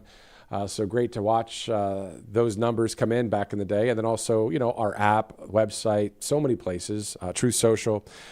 So, yeah, great stuff. And then inauguration coverage had about more than 6 million people. So all of you guys, listen, when we're out there at those rallies over the years, it's all been for God, family, and country, right? And freedom, and for a president that is on the side of we the people. So we're really looking forward to a lot of wins for the next 3+ years, and hoping, praying, working hard, and voting for the best outcome for our nation, and to really erase any kind of concern that I have, maybe you have, when it comes to any of our freedoms in the future, that kind of thing. It's not cool what just happened in New York City, as you guys know. So we'll keep monitoring it, though. I'll tell you that. And with God, all things are possible. So there's that, too, as a priority, right? All right, so 3 minutes to the top of the hour. Let's go to Lara Trump from Auburn University just the other day. You remember that tvOS event? Well, she spoke some great truth that night, just like she does all the time. And it was great to see a mic drop moment. So let's go revisit that quickly as we await the president. But I'll tell you, the thing with that race that scares me is that is the beginning. And that is the new face of the Democrat Party. If you think they're going to stop at New York, you are kidding yourself. It will be all over the United States of America, which is why we're going to have to fight even harder going forward from here on out, because we can never let this happen ever again in the United States. So we know that President Trump talking about securing our elections. We want that done, of course, by the midterms. Prior to that, there's just a lot to really kind of look at right now. And we want that strategy moving forward. That's a winning strategy for our nation to save our country fully, not only for these great 3 years under the greatest president of our lifetime, and one that is up there with the greats on Mount Rushmore. And as T.S. Dixon said, is he going to be a full-on Mount Rushmore president, or is it going to be a yearbook president situation? I'm leaning towards Mount Rushmore. And also, we'll see. We want the reforms to be locked in for our country for the future. We are literally in a situation where I think a lot of people say, you know what, God's got it all under control. And this might be something that some people may disagree with, but that's okay. And I'm willing to say something like this because I truly believe it. There's a balance there. If I, again, were to go to a workout facility and I want to get stronger arms, or I don't want to get more buff, I can pray at home and say, God, and ask my wife, come on over, let's pray. God, I pray for stronger, bigger biceps, and it won't happen. But if I go and work out They might happen. If I'm working the bicep muscle region, right? It's kind of the same thing with certain things in life. If we didn't show up to vote in 2024, if we just said, God, you're going to do it, and we didn't vote, right? So that's nothing against God. God's the one that made us to have our own brains to go and work hard and get the job done. So that kind of, and if it helps people sleep at night that, yeah, God's got it under control. Yes, we know that we're going to win in the end. Yes, I believe in all things work together for the good to those that love God. I believe in all of it. Trust me. And to be honest, I'd rather have God take care of it all and I don't have to do a thing. Hey, I'll just sit back then like this. All right, everything's good. Everything's good. But we have to do our part. I know a lot of you believe in that, but just next time you hear it, God's got it all under control. It's true, but we also have to work hard as well. Yes, there's a timeline of things to happen in the Bible. We understand that. But we also, again, if you guys didn't go and vote, most of you didn't go and vote for President Trump, and we've just prayed at the house all together, we all had a pray-in. We're just going to pray, which is a great thing to do. I love praying, trust me. But if we didn't go and vote, would he have won? So we have a lot on our shoulders, which sometimes that's uncomfortable for some people. I had to learn this. I always thought I could just pray and it's all going to work out. Well, yeah, you can pray, but you got to do some stuff too. Back to the point of, if I really want to get bigger muscles, and trust me, it ain't so big right now. I got to get bigger. All right, anyway. All right, let's go to some of our sponsors here. Hopefully you liked what I said there. If you don't, hey, it is what it is. Let's go to callsheet.com/RSBN. There's a lot of great topics there. If you want to bet, trade, or check out polls, a great sponsor here at Right Side. There are more than 1 million users on Callsheet. Use the app if you'd like. You can just download that, or just go to callsheet.com/RSBN, or the QR code is still up there if you want to put your phone up to the screen. And if you're watching on your phone, I don't know how you'll do that, but just go to callsheet.com. Oh, by the way, that's, I guess I can't show that real on TV. It's my 1-year-old baby. All right. Anyway, so let's go to another sponsor here at Right Side, angelpaste.com. You can use the RSBN promo code if you'd like. You get a percentage off from the Miracle Cream there. And there's other great products on angelpaste.com. So just use that RSBN promo code. It goes a long way. Great people out of Spring, Texas. They hire military veterans. Again, a longtime sponsor here at Right Side. As it's 12:01 Eastern Time, looking forward to seeing President Trump. Looking forward to seeing the Prime Minister of Hungary, of course, Viktor Orban. As of right now, from what I can tell right there with that door open, I don't see any of the military, like the honor guard or any of the flags that are usually outside of the White House, which means this may be a little bit longer than expected. He was supposed to, at 11:30 Eastern Time, greet the Prime Minister of Hungary. So that obviously is delayed at this point. In the meantime, what I'll do is I'm going to go over some of the headlines we're following and tracking here at the network. Also, production and director, if we have any GOP leadership press conference, as it's day 38 for the Schumer shutdown. I don't know if there is one with the Speaker of the House. Please let me know as we continue on with our live coverage right here on Right Side Broadcasting Network. All right, here are some of the top stories we're tracking within that 24/7 news cycle. Today is day 38 of the Schumer shutdown. Thanks, Chuck. Let's get it open. How about it? We're also seeing if there are any developments for any more deep state indictments when it comes to receipts and evidence and the court of law. We've been following those ICE mass deportations throughout the country. We're seeing that the National Guard doing a great job in various cities. Outside of that, of course, tracking any more details about the voter reform in our country, all to secure our elections. Specifically for the 2026 midterms, the 2028 U.S. general election, the presidential election, and beyond. A lot of people, the majority of the country, everyone hoping for the voter reform to happen, for free and fair and secure elections. It's simple as that.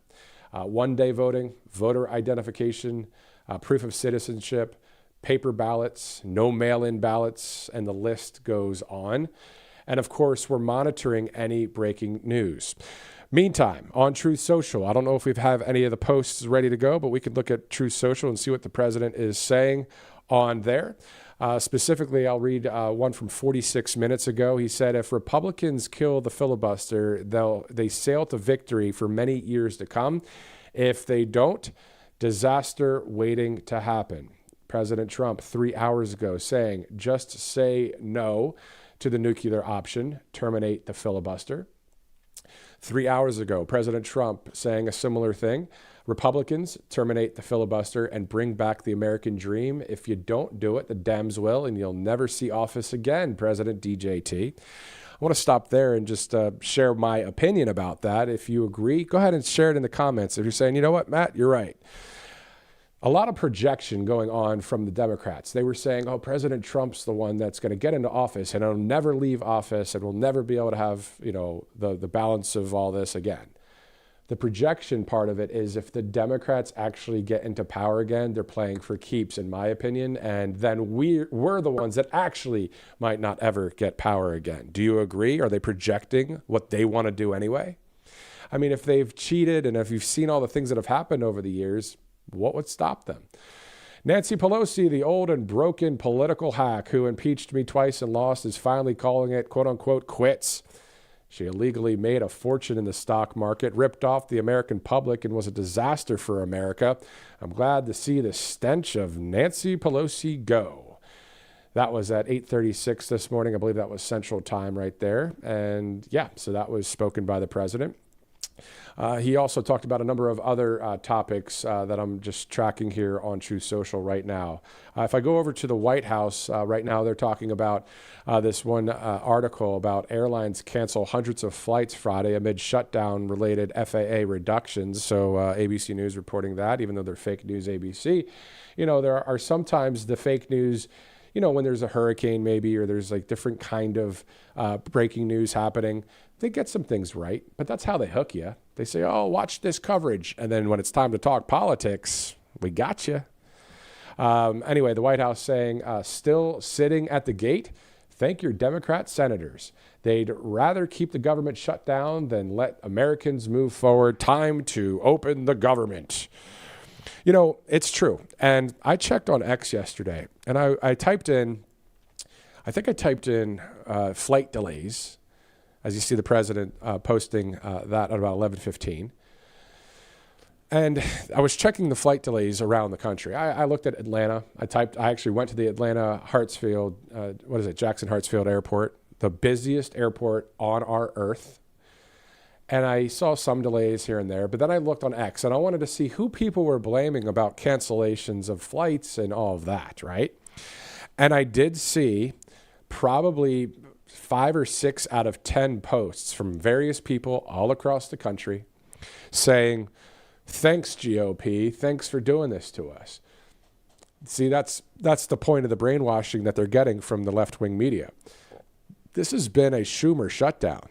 Chuck Schumer. Chuck Schumer did this. The Democrats did this. That's not just because I'm a supporter of President Trump or a supporter of freedom or a supporter of the right wing, or how about a supporter of truth? It's just the facts.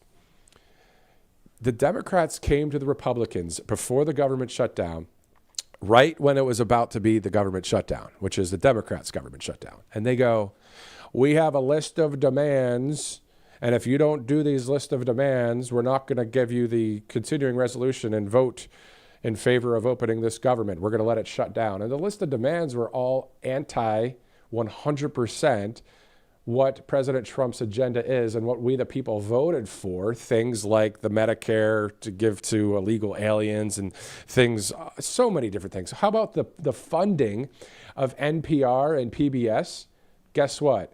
On the list of demands. So when they come to the Republicans and they say, you have to do this or we're not going to work with you, because this is all they have left.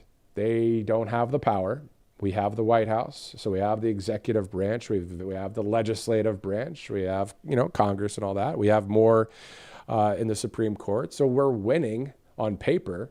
We have the majority of the vote. The massive majority of the United States of America are people that are anti-communism, anti what's going on there with the liberal ideology, the woke mind viruses, as the great T.S. Dixon, the author and conservative analyst, talks about. So we're in the majority, but the Democrats, all they can do is these little things like this that will really try and steer the ship in the wrong direction. But that's why President Trump's talking about, stopping the filibuster, the nuclear option, and on. Live there at the White House. Now, unless the honor guard and the various flags from the military, usually they stand right outside. Whether that's not happening today or it is, I don't know. But the point is, usually that's where we'll see the foreign leader who's meeting with President Trump arrive there. So that's the Hungarian leader, the prime minister, the great Viktor Orban. Of course, there's a CPAC Hungary, right? There's this guy's a conservative on the right side of history. So we're looking forward to seeing the coverage. Just as of right now, it's not happening yet. Let's go to a couple of our sponsors in the meantime. Let's go to covepure.com/RSBN. You see covepure.com/RSBN. You get $200 off for a limited time. It's all about drinking pure, living pure, Cove Pure, because at the end of the day, tap water is terrible, and having a water filtration system like this that you can have cold, warm, or hot water to your choosing, it's healthy. It's not with all the junk that's in the water. It takes 99.9% of the water, of the stuff that's in the water that's not good for us to ingest, out through this filtration system. Talk about a good filter right there. Cove Pure, a great machine, nice looking machine. This is anti the tap water flow. So if you like tap water, okay, cool, but I don't think many do. Go ahead and type that if you'd like in the Rumble chat or wherever you'd like. If you like tap water, do you? I know there's some well water drinkers out there, and I know some people that do that, and okay, but I love this stuff. Protect what matters. covepure.com/RSBN. All right. Let's go to crypto as well right now here on Right Side as we continue our holding down the fort until we see President Trump. Now, if you're just joining us right now, we had a number of interviews live with us since 10:30 this morning. We're just going to keep carrying the programming live, as you see there, crypto.com. And let's be clear about cryptocurrency. It's no longer emerging. It's actually here. And the latest move cements that reality in a big way. So Trump Media, just inked a massive $6.4 billion deal with crypto.com and Yorkville Acquisition Corp. So here's the thing. They're teaming up to scoop up $6.4 billion in CRO. That's the powerhouse token that fuels fast, low fee DeFi, which means decentralized finance, staking rewards, and real world perks like cashback on your spends. So to establish America's first CRO treasury and strategy with Trump Media Group, we know that when it's done, this new company will be the biggest publicly traded CRO holder out there. And if you want in on the action, all you got to do is go to crypto.com today and make crypto great again. All you have to do to buy CRO is go to crypto.com and get all the details about cryptocurrencies. If you're so confused, just go to crypto.com, get some answers, as we have a great sponsor there in crypto.com. All right, so 12:12 Eastern time. I'm Matthew Alvarez. We're awaiting any movement out there outside of the White House. Let's take a quick commercial break. We'll be right back here on RSBN Live. Welcome to Right Side Broadcasting Network, your trusted conservative news outlet.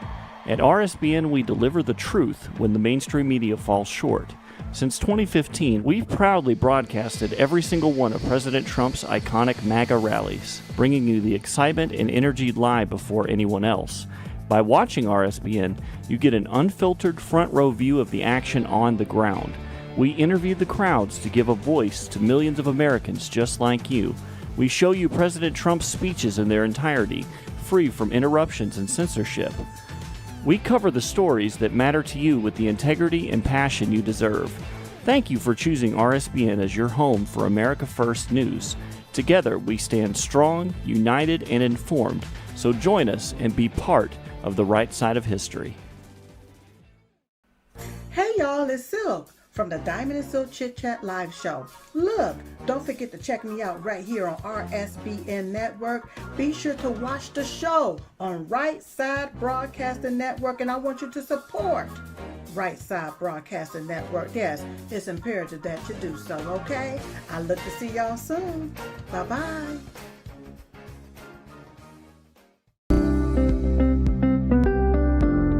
allfamilypharmacy.com/RSBN. You can scan that QR code now, RSBN10. That is the code, easy to remember, for 10% off. This is ivermectin, hydrochloroquine, antibiotics that will save you and yours from bacterial and viral infections, NAD+, and much, much more. 200 essential medications and emergency medical kits, the meds you trust delivered to your door.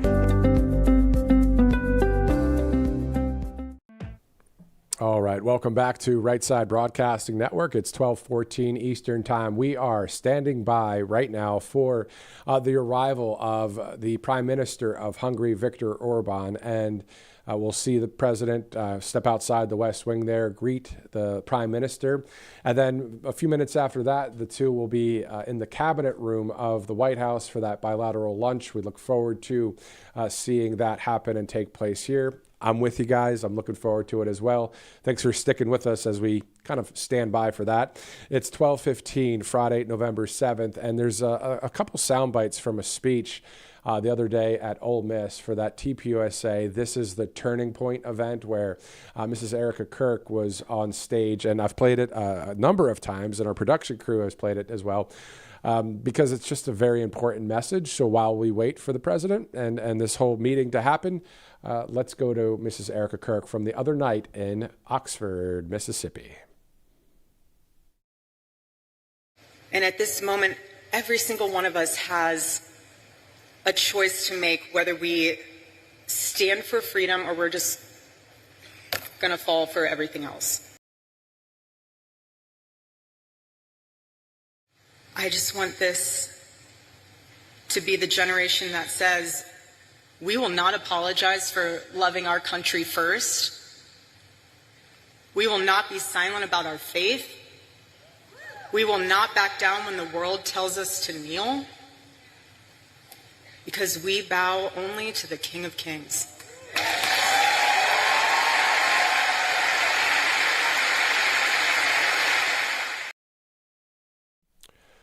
So she started out there saying, if you stand for freedom, if you don't do it, you might fall for everything else. And of course, talking about not being silent about our faith, not being silent about our love for our country, and, not kneeling to what anybody else wants us to do other than the King of Kings, of course, Jesus Christ of Nazareth, for those that believe in Christianity. If you don't believe in that as your faith, maybe someday you will. But the point is, we're all in this together as conservatives. And if you're not a conservative, maybe you're shifting over to the right side of history, because, guys, it's just common sense stuff that we're talking about over here in conservative media versus the mainstream stuff. And I'm not reading from a teleprompter. It's just straight up, right? So you hear the same from, Robert McNeely, Christina Loren, myself, and others in conservative media out there. It's all about God, family, country, and freedom. And really, I don't have to say much more. We could just, it'd be great for the Prime Minister to show up right now. We'll take it there live, but it's been quite the broadcast that we've had for you. So 10:30 this morning we started. We interviewed Kira Davis. She's a conservative analyst, a conservative author, a journalist. Also Carla Sands with the America First Policy Institute. And we also caught up with the great Silk of Diamond and Silk. So we interviewed them a bit earlier today. And the schedule for the press guidance, of course, was at 11:30 was the time frame that Viktor Orban, the Prime Minister of Hungary, was to arrive there. So obviously, a world leader on the way to the White House on a Friday in D.C. when some of the friendly skies, are dealing with the situation of this government shutdown, thanks to Chuck Schumer. Who knows what's going on? All I know is this. We're looking forward to seeing the Prime Minister show up there. Also, usually there would be a GOP press conference today for the 38th day of the Schumer shutdown. As of right now, we haven't received word that there is one. So, but we know that for the past 37 days for the GOP leadership, including Speaker of the House Mike Johnson, what more is there to say other than let's get this government open? And as I was saying earlier, the Democrats came to the Republicans some 38 days ago with this list of demands that were so anti what the administration is doing for our country. And of course, they're gonna do that. It's like, you do these demands or else. And the or else is what we're into right now, 38 days of the or else.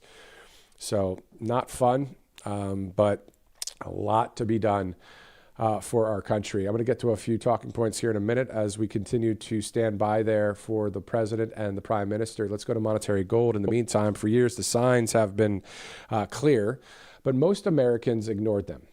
Now, the storm beneath the dollar is impossible to miss. Gold has broken through $4,000 an ounce, silver past 50, and it's not luck, it's logic. When governments spend beyond their means, when every crisis is met with another trillion printed out of thin air, the value of your money must fall. So history proves it.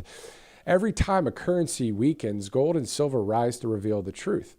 These metals don't depend on promises. They don't vanish when confidence collapses. They endure. That's why the world's strongest institutions are moving into physical gold quietly but decisively. So now is your moment to do the same. Just call 888-617-7994 right now or visit rsbnforthegold.com.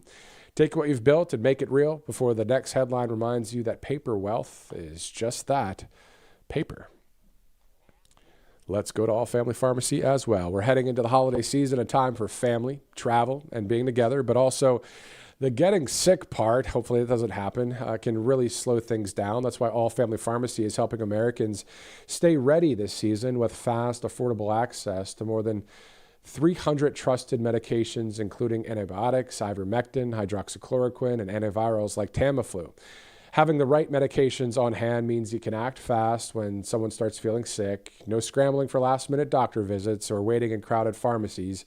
Everything is done online. So you request what you need, and then a licensed U.S. doctor reviews that order, and then the approved medication ships straight to your door, usually within a few days. It's a practical way to be ready before the holiday season, and it gives you peace of mind knowing your family is covered. You can skip the stress, stay healthy, and enjoy the holidays. allfamilypharmacy.com/RSBN to get that 10% off. Use that code there that you see on your screen. And always consult a licensed healthcare provider before using any medication. Again, allfamilypharmacy.com. Great sponsor right here on Right Side Broadcasting Network. This is RSBN Live. I'm Matthew Alvarez holding down the fort for you as we get ready to see, hopefully soon, the Prime Minister, Viktor Orban of Hungary, and then President Trump there outside of the White House. In the meantime, back to some of the accomplishments we've been seeing over the past year, including, how about right out of the gate, the number one out of the 20 core promises to secure and seal the southern border. That's something that I was tracking right away. I just find it fascinating to see that our U.S. military's boots on the ground down there with the Customs Border Protection agents, then out in the open sea, the U.S. Coast Guard and the Navy, really stopping any kind of drugs from coming into our country. And then the border itself, the border wall getting complete and finished from Texas all the way through to California. So that's being done. We see a post there from President Trump as well, talking about, this whole thing with this Democrat shutdown. If Republicans kill the filibuster, they sail to victory for many years to come.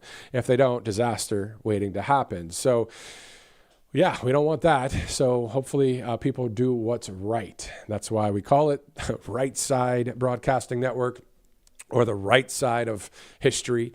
And that was what this election was all about, of course, as we're seeing some action there outside the White House, which is a good sign. You remember, we talked about the election leading up to it. It wasn't an election between right and left. It was an election between right versus wrong. Right versus wrong. And the left wants us to believe, not everybody, but the extreme ones, want us to believe that there is no right. Everybody's right. You can do what you want. Do what you please. It's all good. That's not the truth. It's not right to go and steal from a store, right? So anyway, that's the party over there. And it's terrible. Again, it's not Republican, Democrat, in my opinion, anymore. It's not right and left wing.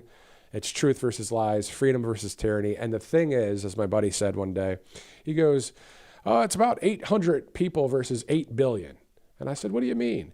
He goes, "Well, it's the 8 billion people are the people that want to be free, and it's the 800 globalist types that are just trying to control the masses." Well, there you go. Isn't that true? It's just a few. And then from there, they indoctrinate and brainwash and get the public opinion to sway. And then you have people that get voted into office like Mamdani. Anyway, 12/24, Friday, November 7th. Just tracking the news. We've been talking a lot about the news stories going on as well as we await the president there. And actually, not really awaiting the president. We're actually waiting for the prime minister of Hungary, Viktor Orban, to show up. And then the president will step out of the West Wing. And then the two will greet and say hello to the cameras, maybe say a couple things to reporters. And then the bilateral lunch meeting is in the cabinet room. And he's been having a lot of those type of meetings there as we see the Marines stepping out. So that is a good sign. But usually we've been seeing the president with a foreign leader meet in the Oval Office. Let's go to the president right now.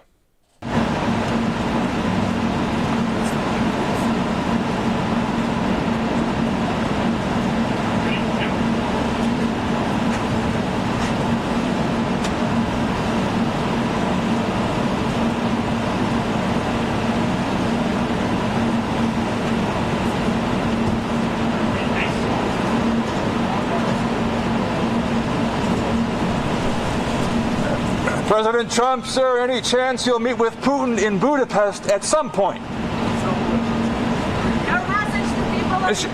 Should Hungary be allowed to purchase Russian oil?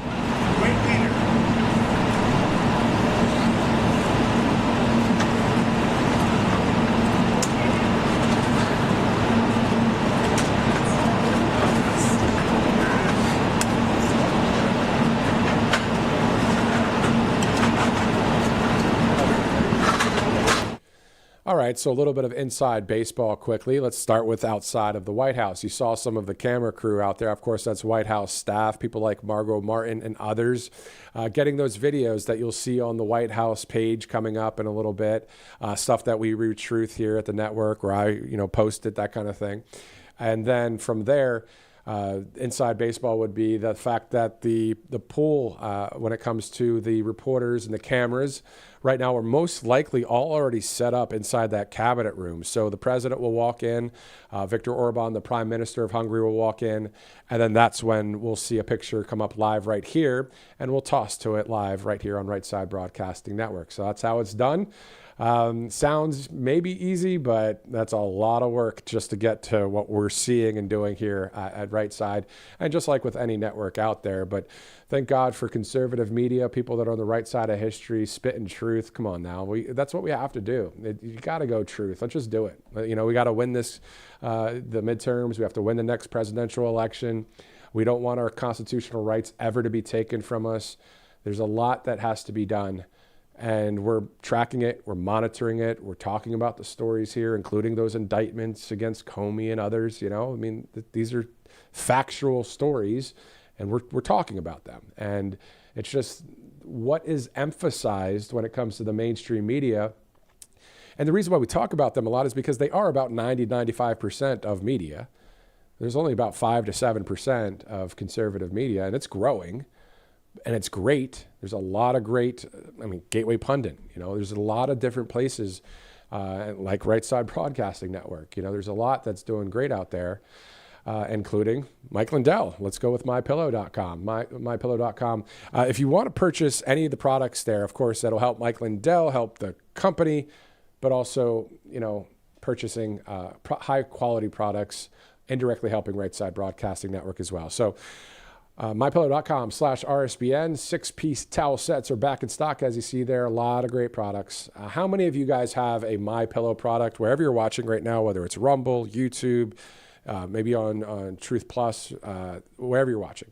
Go ahead and type down there, I have a MyPillow, or I have this or that when it comes to Mike Lindell. We all love Mike, and he's doing great for securing our elections, meeting with the commander-in-chief, the leader of the free world, talking about the paper ballots, talking about the machines and on. So, it's 12:28, the bottom of the hour, Friday, November 7th. Let's also talk about the fact that if you'd like, you can donate to Right Side. All you have to do is text RSBN to 801-801, or just go to that rsbnetwork.com/donate. We actually have one other way, too. A number of you actually send, and thank you for doing so, checks via snail mail. And we have a P.O. box for you. And again, as soon as we see the live feed from the White House, we'll be going directly there.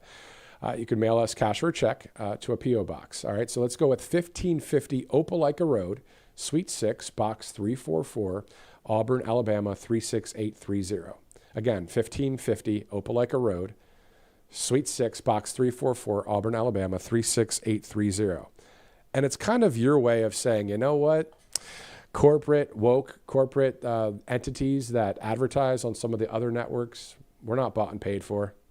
We are a free grassroots from 2015, thanks to Joe Seals and his vision. And here we are 10 years later, and we're still kicking. And we're going to keep on going. And God be the glory. All right, so 12:30, bottom of the hour. We just saw the president, and we saw the Prime Minister, Viktor Orban.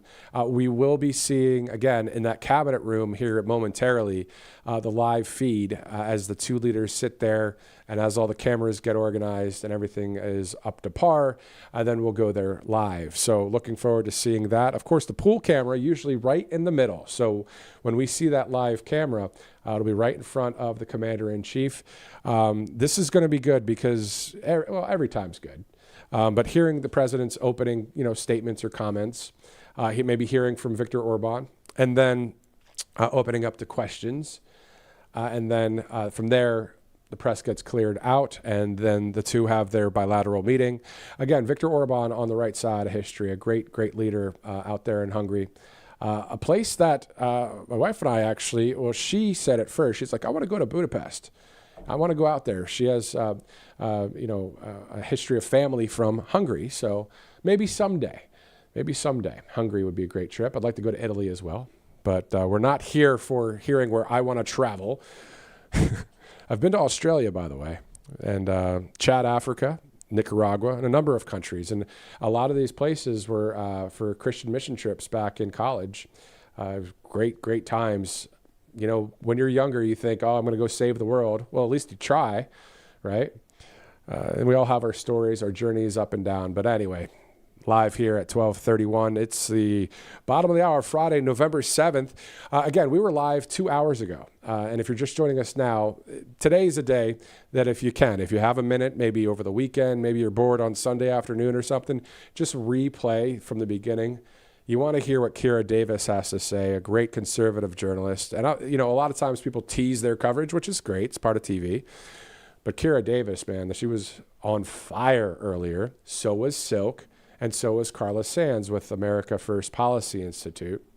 So if you want to check it out, feel free. And if you're watching this on replay, thanks so much for doing that. And, of course, all of you live right now, thank you again for streaming in as we continue to cover, pretty much 24/7 the news cycle. And speaking of that, today is day 38 of not the government shutdown. No. The Schumer Democrat government shutdown. We have to get the words correct because that's exactly what's happening. Of course, Nancy Pelosi announcing her retirement on the heels of Mamdani winning in New York. Isn't that interesting? She's probably thinking, now's a good time to retire. This is from earlier. Is that right, guys? You guys playing the replay? Okay, it's on loop. So this is just moments ago. We did see that live there. So, of course, Viktor Orban stepping out of the vehicle and shaking the hands of the president. And let's listen in on that audio, just in case some people missed it. Can we pick up that audio, guys? Okay, let's go to that audio. President Trump, sir, any chance you'll meet with Putin in Budapest at some point? Should Hungary be allowed to purchase Russian oil?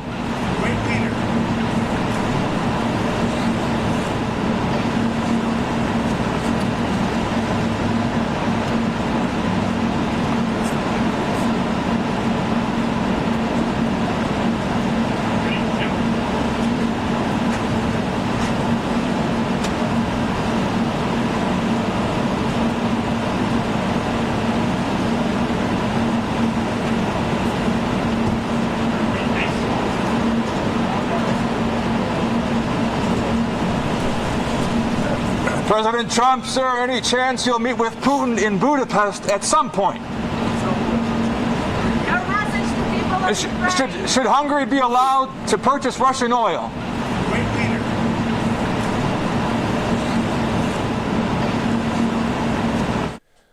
All right, so if you remember, if you were watching earlier, I was giving the inside baseball outside the White House there, right? So Margot Martin, the great White House staffer with the president, always with great social media videos and other videos that were being taken right there of the meeting between the two leaders. Well, case in point, this is on X. This is the meeting between the two leaders and the transcript, basically, of that question, are you going to meet with President Putin in Budapest? And I don't know about you, but I was trying to read President Trump's lips. I didn't know what he was saying. Well, Margot does. There is always a chance. So the reporter said, President Trump, is there any chance you meet with Putin in Budapest at some point? President Trump said, there is always a chance. So there's the answer. And then, of course, calling the leader of the great country of Hungary, the prime minister there, Viktor Orban, a, quote, great leader, as we've been talking about here on the broadcast as well. So, again, all about freedom. You know, that's really what it comes down to. And the left might try and say this is about freedom for all these kind of different things, but freedom that is extremely morally opposed to the majority of what our country believes in. And, you know, I can get into more details, but I think we'll save that for another day. As it's 12:35 Eastern, we're looking live outside the north lawn of the White House. Those of you guys watching on your phone right now, or maybe on a laptop, an iPad, a Microsoft Surface, a flat screen, thanks so much for watching. We are live here at Right Side Broadcasting Network. It's 12:35, Friday, November 7th. In the meantime, Director, let's go back to Lara Trump from the other day. It's about a 22-second soundbite. This is very, very important, what she's about to say. If you missed it, here it is. Lara Trump from tvOS in Auburn, Alabama. Of course, there was that great This is the Turning Point event from just the other night. This is all about Zohran Mamdani. Go ahead. But I'll tell you, the thing with that race that scares me is that is the beginning, and that is the new face of the Democrat Party. If you think they're going to stop at New York, you are kidding yourself. It will be all over the United States of America, which is why we're going to have to fight even harder going forward from here on out, because we can never let this happen ever again in the United States. So indirectly, a wake-up call. You know, I don't know if we needed to be awakened, but we're awake, and we see what happened there in New York, regardless of how it got to that point. Again, we talked about that earlier. What's the so-called inside baseball on that? Well, would you agree that after decades of being indoctrinated, then you get brainwashed, then rinse and repeat, then your public opinion switches and goes towards the extreme, and then you vote for someone like Mamdani? Again, I love social media. I'm so glad we have social media, because it's not just controlled by just a couple of the networks out there anymore. This is the news of the day. No, it's not. You're a liar. You're lying to us. You've lied to us for decades. And now we have the opportunity in America, in conservative media and in social media, to speak truth. And that's why in places like Brazil or in other countries around the world, they want to censor all of that. They want to say, be silent. But you know what, Director, let's do this.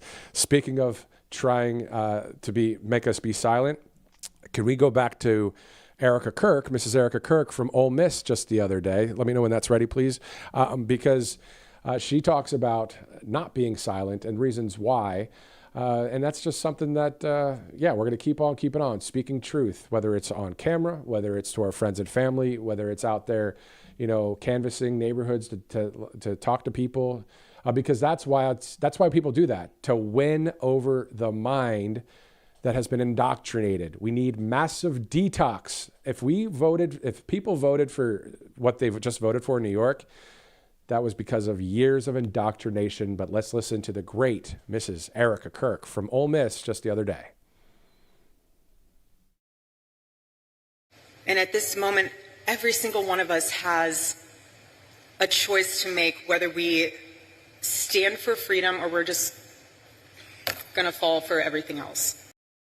I just want this to be the generation that says, we will not apologize for loving our country first. We will not be silent about our faith. We will not back down when the world tells us to kneel, because we bow only to the King of Kings.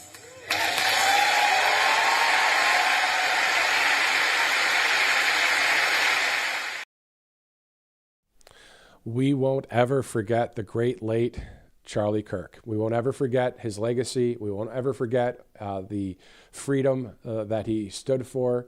God, family, country, freedom, his message. We won't ever forget his boldness and his faith. And most of maybe who's watching today, Jesus Christ of Nazareth, our Lord and Savior, who did not stay dead on that third day, but rose again, just like the State Department of State, Marco Rubio said in Glendale at that memorial. Let's go now to Washington, D.C. for President Donald J. Trump.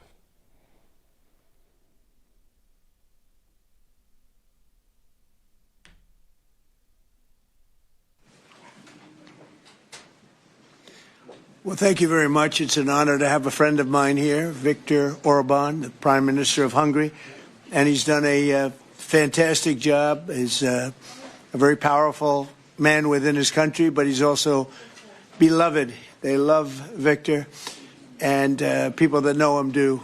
He's run a really great country, and he's got no crime, he's got no problems like some countries do, but probably has a couple of things that I don't know about, maybe that I don't want to know about. But he's a very special person. I've known him for a long time.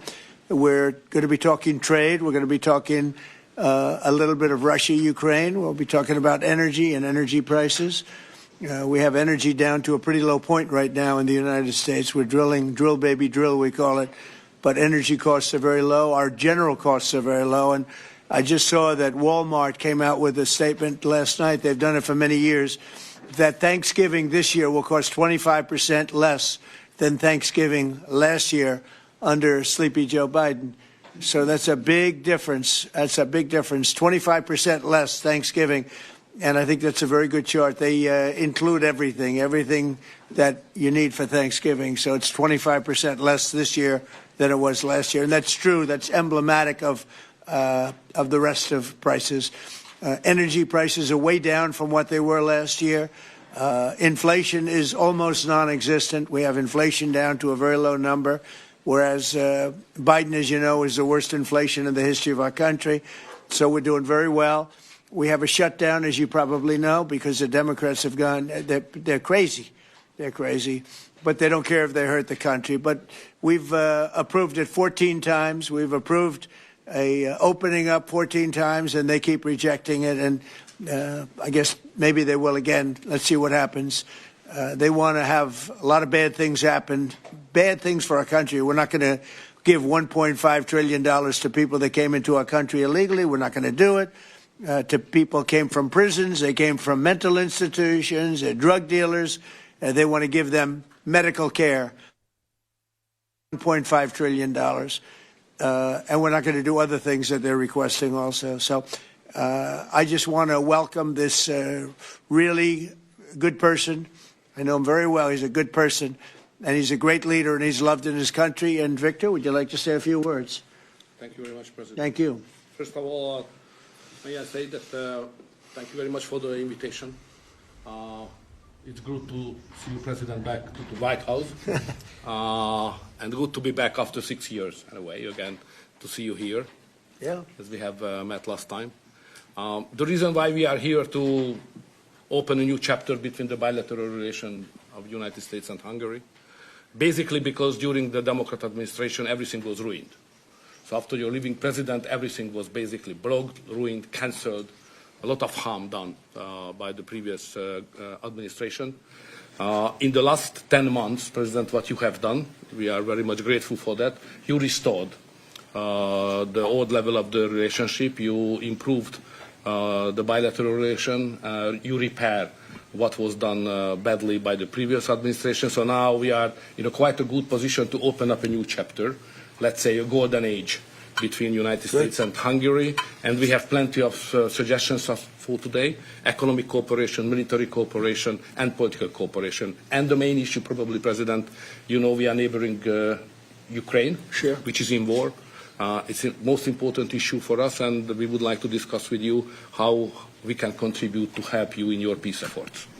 And you've taken a lot of Ukrainians that needed your help, and you've taken a lot of them in your country, and everybody appreciates that. Thank you very much. Yeah. We do our best. Thank you very much. Any questions? Mr. President, are you planning to give Hungary a carve-out on Russian oil, sir?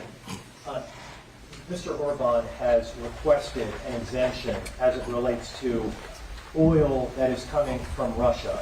Is that something that you are prepared to do? And may I ask Mr. Orban a question in regards to that very issue?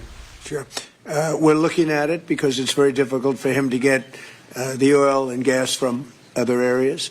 As you know, they don't have the advantage of having sea. It's a great country. It's a big country, but they don't have sea. They don't have the ports. And so they have a difficult problem. There's another country that has that same problem, by the way. But when you look at what's happened with Europe, many of those countries, they don't have those problems, and they buy a lot of oil and gas from Russia. And as they know, I'm very disturbed by that because we're helping them, and they're going and buying oil and gas from Russia. So that question could be really asked maybe more accurately if you talked about many European countries, not Hungary necessarily, because Hungary is in a different position. But many European countries are buying oil and gas from Russia, and they have been for years. And I said, what's that all about, right? Thank you. So that will be one of the issues for today, to explain clearly what would be the consequences for the Hungarian people and for the Hungarian economy not to get oil and gas from Russia, because we are supplied by pipelines. Pipeline is not an ideological or political issue, it's a physical reality, because we don't have port, exactly as the President explained to you. So we will negotiate on that point. It's vital for us anyway. Mr. Orban, there are two pipelines, as I understand it. There's a pipeline from Ukraine and there's a pipeline from Croatia. And my understanding is that the pipeline from Croatia can provide all of Hungary's energy needs. As a result, why would you need an exemption if that's the case? Okay. So when we discuss that issue, you should separate the gas and the oil. On the gas issue, which is very important for us, 90% of the Hungarian households based on heating system based on gas. So we have only one pipeline delivering gas to Hungary, which is the main pipeline, the Turkish one. What we got from Croatia is a very small volume supplementary gas pipeline. Okay, that's gas. Oil is another issue. So oil is coming from the Druzhba pipeline, which is the main supply, and that is the Croatian one, which is the secondary and supplementary pipeline. We would like to convince the Croatian government to enlarge it and make it possible to deliver more. Under these circumstances, it cannot be the main pipeline. It's just supplementary. But later on, with some big investments, it could serve better the interest of Hungary. Mr. President? Yes, please, go ahead. Thank you. Many people see this mission not just as an encounter between two countries, but as the symbol of the strengthening of the new conservative Europe alliance. Would you agree with that interpretation? And how do you see the future of Europe in the light of leaders like Viktor Orban stand up to Brussels bureaucracy and the globalist agenda? Are you from Hungary? Yes, I am. I figured. The fact is that he's a great leader, and he's respected all over, not necessarily liked by some of the leaders, but, you know, those leaders have proven to be wrong. If you look at his stance on immigration and other things, you know, if you look at Europe, they've made tremendous mistakes on immigration. It's really hurting them very badly. He has not made a mistake on immigration. So he's respected by everybody. He's liked by some. And I can tell you, I like and respect. I'm a double. I like and respect him. And that's the way Hungary is being led. They're being led properly. And that's why he's going to be very successful in his upcoming election. Mr. President, you said you were planning... May I have a comment on that? You know, language is important because the Anglo-Saxon terminology is different from the European one. So to use categories can create some misunderstanding. So I would like to be clear as much as we can. We are the only government in Europe which considers itself as a modern Christian government. All the other governments in Europe are basically liberal leftist governments. So we try to do something from 2010 which is different from what the others are doing, even at the philosophical level and at the level of practice as well, as just the President described it, like migration. So we are kind of a special island of difference in a liberal ocean in Europe. And we consider ourselves as a modern Christian government. That's the proper category to describe what we are doing. To both of you. Mr. President, you said you were... To both of you. Will that happen in Budapest? We're talking, but we'll report on that later. Meetings with Putin. We were talking about that with Victor. He understands Putin and knows him very well. And I feel that, I'm going to let you say what you think, but I think that Victor feels we're going to get that war ended in the not too distant future. Victor, do you want to talk about that? Well, I'm strongly convinced. So the question is whether we Westerners are unified or not. The problem is that the President has huge peace efforts, which are just splendid and very positive for the European continent and all the peoples of Europe. But at the same time, we are not unified because Brussels and the Europeans has a different approach to the war.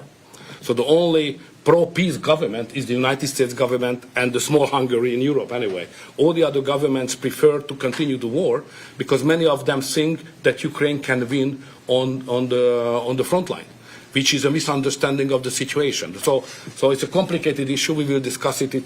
It requests not just 2 minutes to respond to your question, but rather than our lecture. Sorry, not to continue more than that. To both of you. So you would say that Ukraine cannot win that war? You know, miracle can happen. Yeah, that's right. Mr. President, yeah, go ahead. Thank you, Mr. President. What is your message to the EU? Because from Hungary and the EU want to impose their woke policies on Hungary. What is your message? Well, I think they should respect Hungary and respect this leader very, very strongly because he's been right on immigration. Look what's happened to Europe with the immigration. They have people flooding Europe all over the place, and it's hurting it. It's the crime rates are way up. A lot of bad things are happening. His crime rates are very low. They're the same as they always were, which is very little crime because he's kept it the way it should be. Europe, I mean, I don't want to go into individual countries. They're all friends of mine, everyone. As you know, in NATO, they voted to go from 2% to 5%, and, you know, that nobody thought that was possible. And we had just about almost, other than Spain, a unanimous vote. No, I think that I think they respect him a lot. They don't agree with him, but actually, inwardly, I think they probably do agree. He was right on immigration. They were wrong. They are flooding Europe with people from all over the world, and Europe is becoming a different place. And I tell the leaders all the time, you better stop or you're not going to have Europe anymore. It's a very dangerous thing they're doing. Mr. President. May I have a reflection on that? So on migration issue, just for clarification, in Hungary, the number of illegal migration is like that, zero. Because we have a crystal clear system. If somebody would like to come to Hungary, first he should ask for that. If he gives the permission, they can step in. Nobody can step on the territory of Hungary without having a permission from the Hungarian authorities. This is the regulation, simple, well working. What is the consequence of that? We are under sanctions, financial sanctions of European Union, because we don't let the illegal migrations to come to Hungary and to the European Union as well. So we have to pay, just to inform you, we have to pay every day 1 million euro as a punishment to the Brazilian budget because we stopped the migrants. This is the absurd world we are living now in Europe. Mr. President, To both of you. Go ahead, please. Yes, Thank go you ahead. so much. Thank you. I'd like to ask what do you think, what do you believe after this meeting? Can you have maybe, or the European Union will have another opinion about, just because of this penalty, another opinion about Hungary because of the immigration and because of this kind of politics, which is not that strictly as the European Union directs. What do you believe? Yeah, where are you from? I'm from Hungary. Okay. I do have that conversation with them, and I respect and like them. You know, they're all friends of mine. I think pretty much every single leader in Europe is a friend of mine.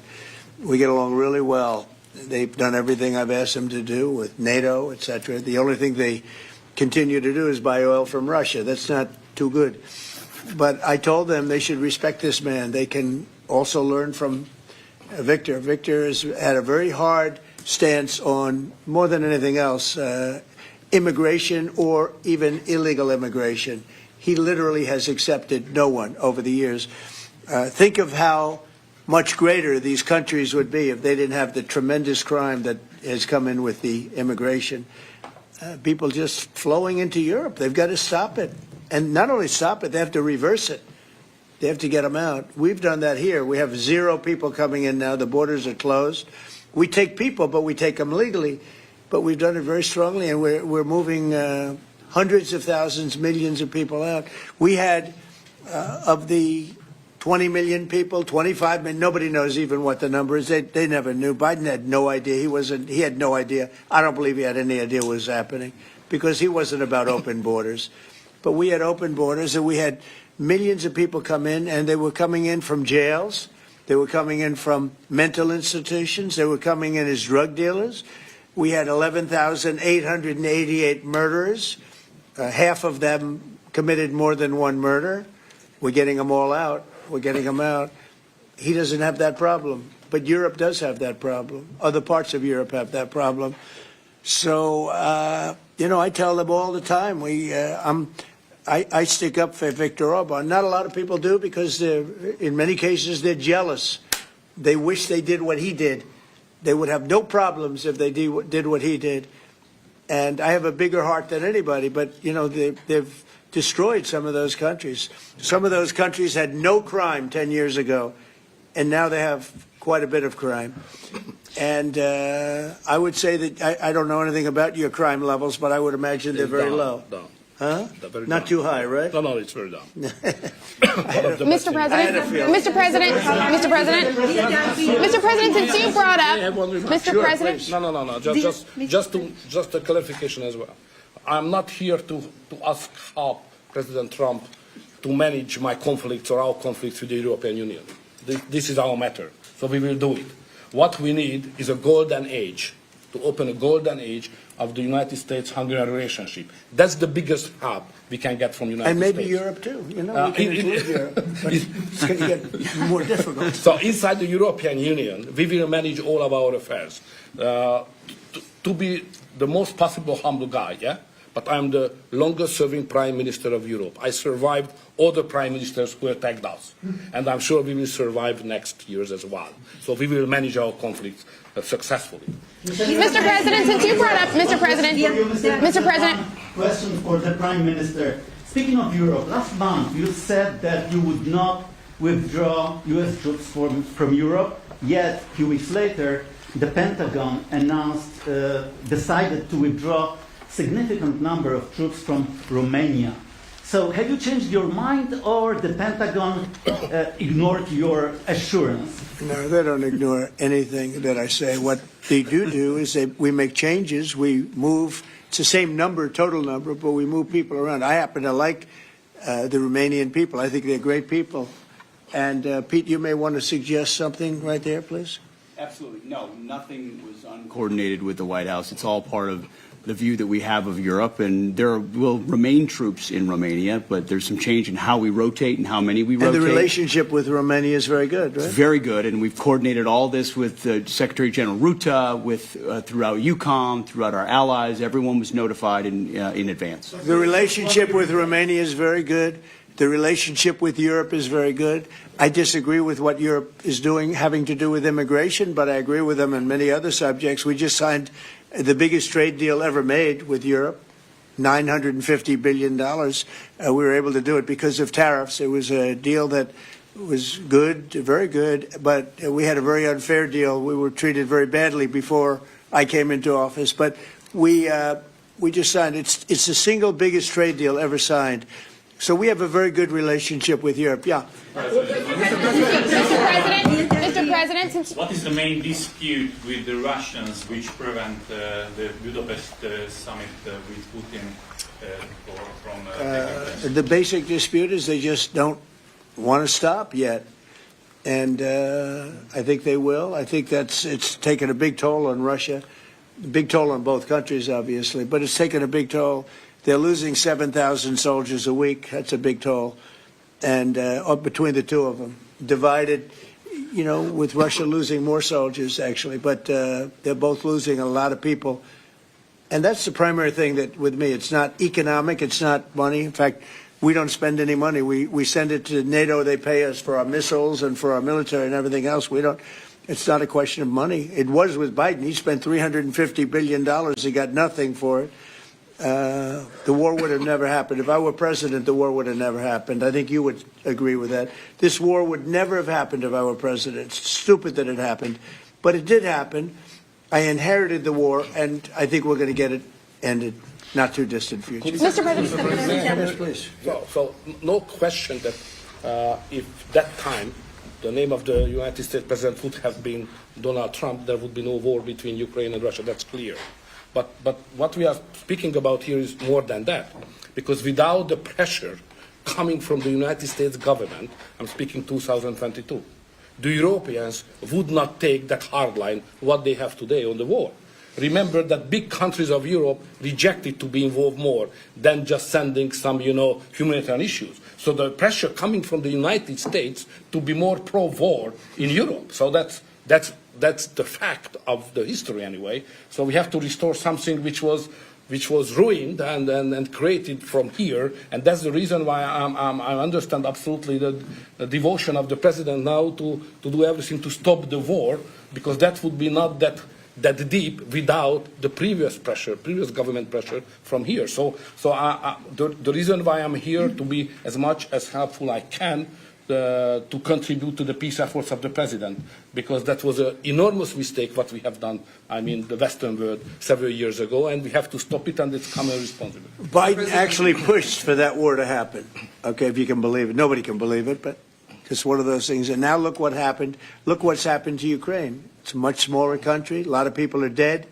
You take a look at it's a whole different world over there, and Russia has not been helped very much by that war either. They lost a tremendous number of soldiers and people. Look, that war should have been a 1 week war. I don't know why it's taken. This is 4 years. Should have been 1 week. Should have been over with, but it would have never started. Should have never started. And I would have solved the problem without giving up anything. Ukraine would have remained as is. So there were tremendous mistakes long before I got there. I inherited that mess, so we're getting it solved, along with the 8 wars that we've already ended. Mr. President, since you brought up... Mr. President, what is America's interest cultivating better relations with the EU leader or not? I think I can do both. There's no reason why I can't. I get along well with the European nations. He is still a member of the European Union, so it's easy. Yeah, and by the way, he's a member in good standing, I guess, although they penalize him every once in a while. But he's a member in good standing with the European Union, so he's a member. He's a part of it. But I get along great with him. I get along very well with them. I agree with him on immigration much more than I agree with them. But I agree with, a lot of the things in Europe he also agrees with. But he had a difference, I would say, primarily on immigration more than anything else. And I happen to think he was right, because their whole fabric has changed. You go to some of the countries, they're unrecognizable now because of what they've done. And Hungary is very recognizable. Yes, ma'am. Mr. President. Yes, Mr. President. Will there be a peaceful meeting in Budapest still this year? What do you think? You mean a meeting with President Putin? Yes. You mean in Hungary? Well, I'd like to keep it in Hungary, in Budapest. That meeting, it turned out I didn't want to do that meeting because I didn't think anything was going to be happening of significance. But if we have it, I'd like to do it in Budapest. Yeah, it'd be good. Mr. President, you said many times to support Viktor Orban. Why is it important to win the next election, for example, for the United States, Hungary, and also Europe? Why is it important? Well, I don't know his opponent. I don't know if he has an opponent yet. At some point he will, I guess. We always have opponents, always. Right? Not much of an opponent. But I'll be supportive of him. He's done a fantastic job. We've had a great relationship. The United States, look, we had a country that had no leader. It had an auto pen, illegal auto pen, totally illegal. and that's coming out stronger and stronger. But we had no leader in the United States. I mean, Hungary, as an example, had no relationship with the United States, even though we do, billions of dollars in trade with Hungary. Hungary's a big country economically. We do, billions of dollars in trade with Hungary. Why would they give that up? And they gave up so much else. Look, they gave up everything. This country was poorly run. I think if I didn't win the election, we might not have a country, if you want to know the truth. Not a recognizable country. But our relationship was immediately good as soon as I won the election, because Victor's one of the people that's highly respected, and we had a great relationship with Hungary. We do again. That was an easy one. Yeah. Do you and Prime Minister Orban agree on ways to put pressure on President Putin to come to the negotiating table to end the war in Ukraine? I think we agree that the war is going to end. Sometimes people have to fight it out a little bit longer, but I think we agree that the war is going to end in the not too distant future. Do you want to talk about that, Victor? I have some ideas, and I will present it to the president. How to stop it. Mr. President, since you brought up the Walmart Thanksgiving meal, and it is cheaper, but it also contains less. As affordability continues to be an issue, well, that's what Walmart says. I'm with NBC News, sir, representing the poor. But, sir, as affordability continues to be a problem for Americans, NBC's gone down the tubes along with most of the rest of them. If I may ask, why do you think there's such a disconnect between the economy that you're describing day to day and the way many Americans say they are feeling and their concerns about affordability? Well, they feel better about our country right now, other than the shutdown, obviously, which is caused by the Democrats, could be ended by the Democrats in 2 minutes. They feel much better. We have more jobs. We just set a record on jobs. You do know that. We have more investment in our country than any country in history. We're over $18 trillion as of this moment, and we're going to be maybe at 20 or 21 trillion by the time I finish up my first year. And there's been no country, China, no country in the world that's done anywhere even close to that number. Your friend Biden, as an example, in 4 years was less than $1 trillion. We'll be at 21 trillion in 1 year. So there's no country that was even close to that, and our country was a laughing stock all over the world. We have more jobs, we have more potential than any other country, and frankly, we're the hottest country right now. Victor said to me before, we're the hottest country anywhere in the world. Think of it.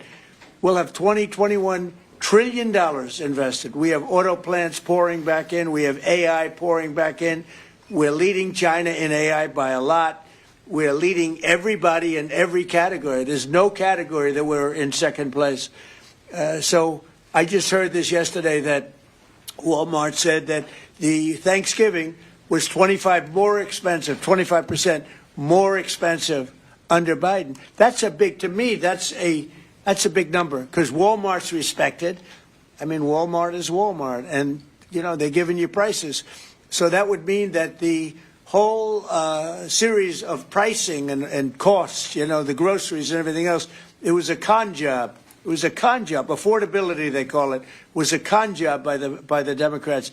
The Democrats are good at a few things: cheating on elections and conning people with facts that aren't true. It was 25%. Walmart just announced it 2 days ago. 25% cheaper this year will be cheaper to have Thanksgiving than it was a year ago under sleepy Joe Biden. And how long, Mr. President, how long will it take SNAP recipients? Say it. You said affordability was a con job, and you said last night you didn't want to talk about affordability.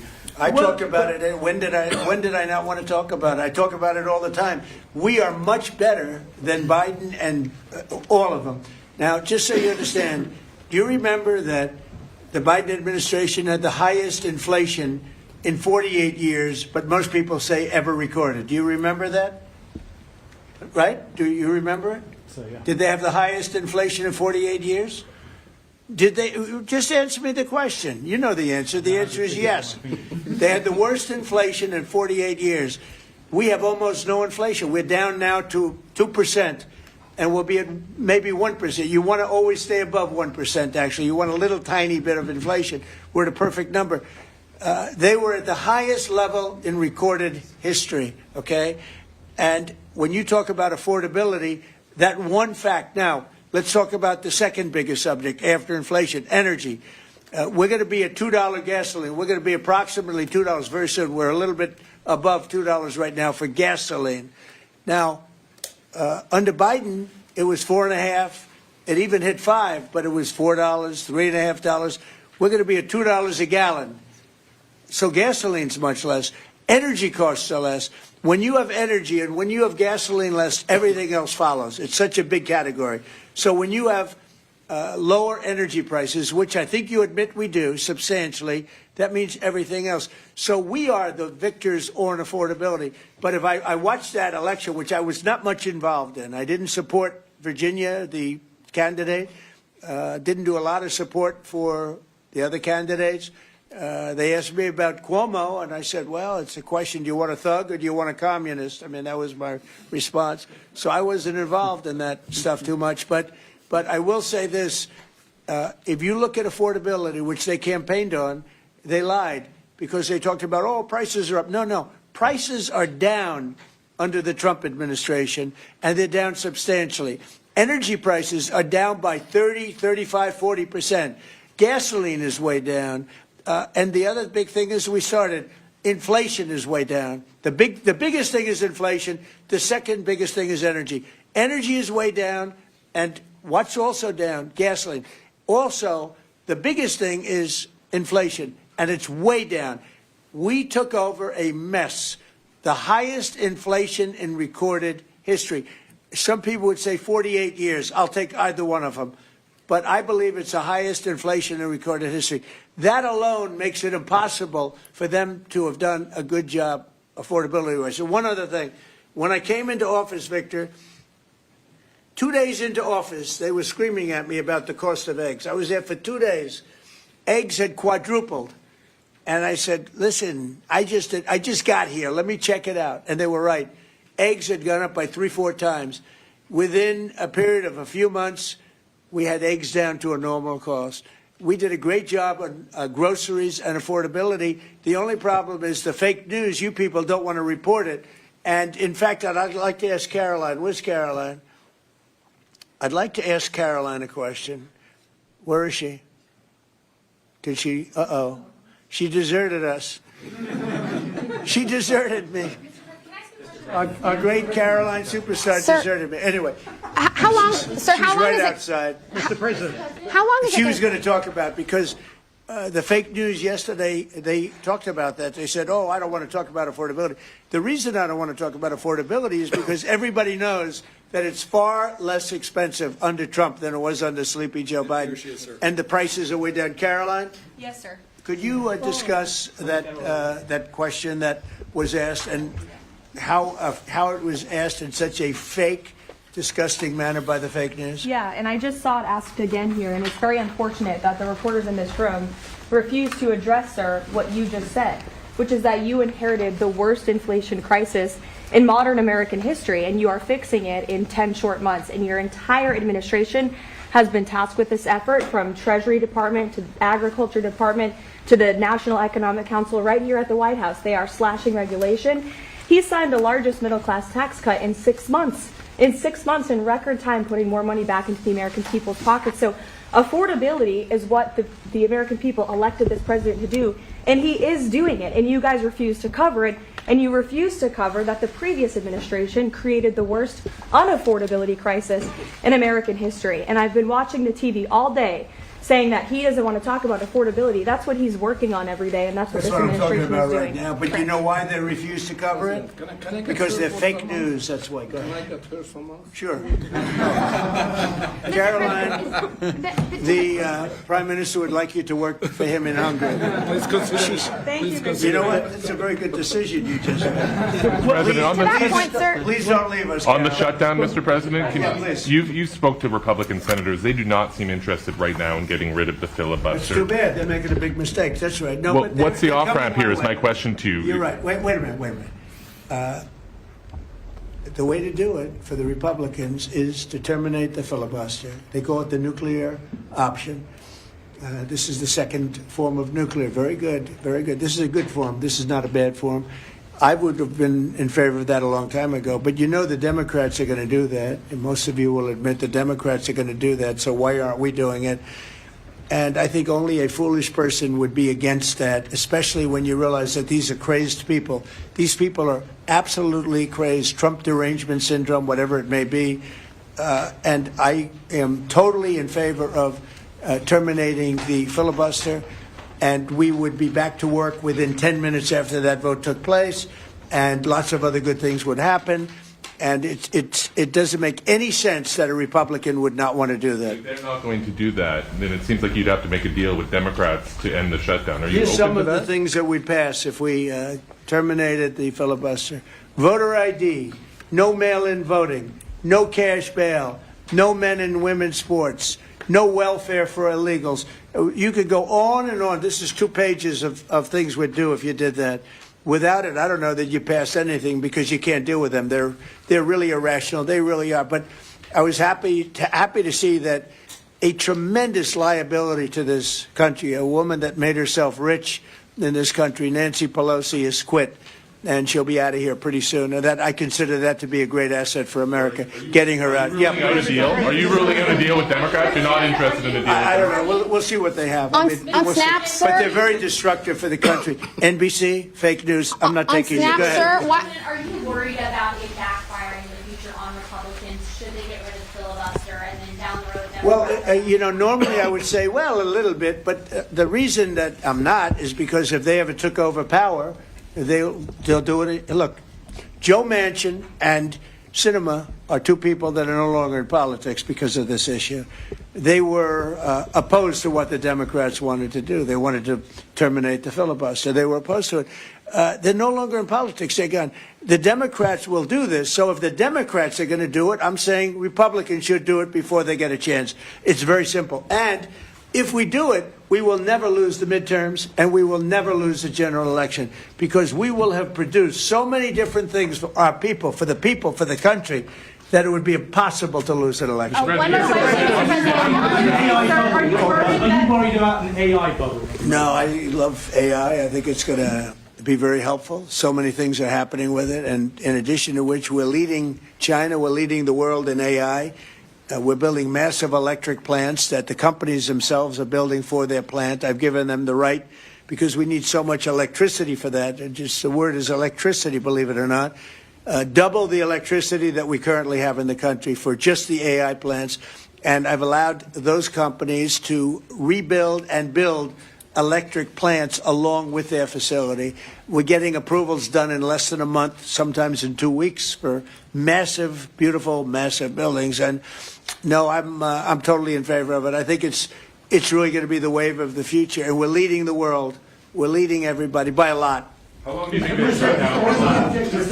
President, how long do you think the shutdown will last? I don't know. It's up to the Democrats. The Republicans have voted 14 times to open up the country, and the Democrats have voted 14 times to hurt the country, really. They should approve it, but they might not. That's why I like the fact that we terminate the filibuster. If we terminate the filibuster, the country will be open within 10 minutes after that termination because we'll take a second vote, which is the opening of the country, and the Republicans will vote to open the country. That's one of the reasons, not the major reason, by the way. I think it's less important than the other things that we get. But if we terminate the filibuster, the second vote that we will take will be to open up the country. It'll take 10 minutes, and the country will be open. Is there any room for bipartisanship? Because it seems like that's the main purpose of the filibuster is to create some sort of compromise. So Well, it didn't work, obviously. So how do you encourage That was the purpose bipartisanship? of the filibuster, bipartisanship, but that didn't work. So are you saying the next 3 years in Washington there shouldn't be Well, some no, level of... if the filibuster is terminated, we will have the most productive 3 years in the history of our country. If the filibuster is not terminated, then we will be in a slog with the Democrats, and very little for either party will be done. So it's a good thing. Thank you very much. Thank you, press. Let's go. Thank you, press. Will it take Thank for you, press. SNAP Let's go. Thanks, guys. Let's go. Thank you. Thanks. Thank you, press. Let's go. Head out. Thank you, guys. Thank you. Thanks, guys. Let's go. Well, that's the cabinet room. It's almost like you're in the room right now seeing that live picture. Inside baseball a little bit right now live on RSBN. Of course, Viktor Orban, the great prime minister of Hungary, visiting with President Trump there for that bilateral lunch inside the cabinet room. You see live right now the United States Marines standing outside of the West Wing of the White House. And we indirectly had a bit of a Carolyn Levitt press conference there as the president called her into the cabinet room. And as she was watching on some of the TVs, most likely nearby, quite the back and forth there. A lot of news talked about, including this discussion about Budapest and the fact that President Trump, you know, if there is a meeting between he and Vladimir Putin, he wants it to be in Budapest, Hungary. And that reminds me, on a much lighter note, of a text correspondence between a fake news reporter with the Huffington Post and Carolyn Levitt just a few weeks ago. Some of you might know what I'm talking about. If you don't, you can actually check this out online. It happened, I believe, around October 20th. The reporter apparently asked Carolyn on text and some others at the White House there, after a long, drawn-out text correspondence about who suggested Budapest. And Caroline's answer back, your mom did. You can check it out if you want. How about making comedy great again? Also, in other news we're tracking, sources are telling Pat McAfee of ESPN that President Trump will attend the Detroit Lions at the Washington Commanders game on Sunday afternoon. Apparently, he'll attend the Veterans Celebration at halftime. Again, that's from Pat McAfee over there at ESPN. Saw that on Breaking 911 on X. We'll wait to independently confirm that. Of course, we get the president's schedule here on a daily basis. So we'll bring that to you if that is confirmed. Whenever we get that confirmed. It's a beautiful vantage point right now, as you guys see, of a gorgeous fall day. It's Friday, November 7th, 1:20 Eastern time, outside of the White House, looking beautiful with the American flag there. 3 of them, actually. 1 in the front, 1 in the back, and 1 on top. All right. We've been on the air since 10:30 this morning. Thanks so much for joining us on Right Side Broadcasting Network. Again, conservative media is David. Mainstream media, Goliath. We win. For all of us at Right Side Broadcasting Network, I'm Matthew Alvarez. As you know, we have a country to save. Have a great weekend, and we'll see you soon.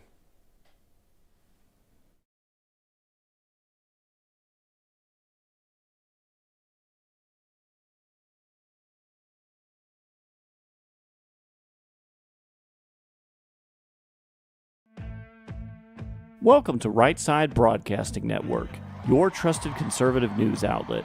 At RSBN, we deliver the truth when the mainstream media falls short.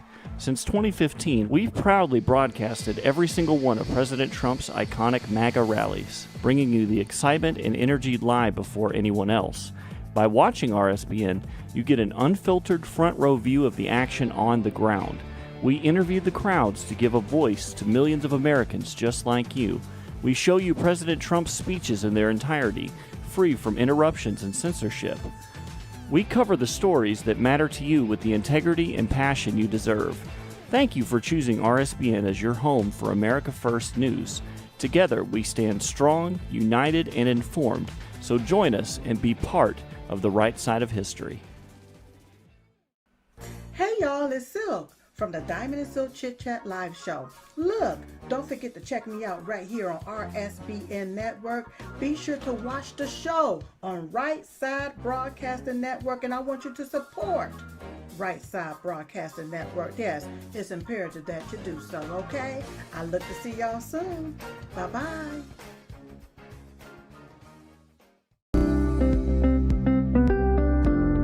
allfamilypharmacy.com/RSBN. You can scan that QR code now, RSBN10. That is the code, easy to remember, for 10% off. This is ivermectin, hydrochloroquine, antibiotics that will save you and yours from bacterial and viral infections, NAD+, and much, much more. 200 essential medications and emergency medical kits, the meds you trust delivered to your door.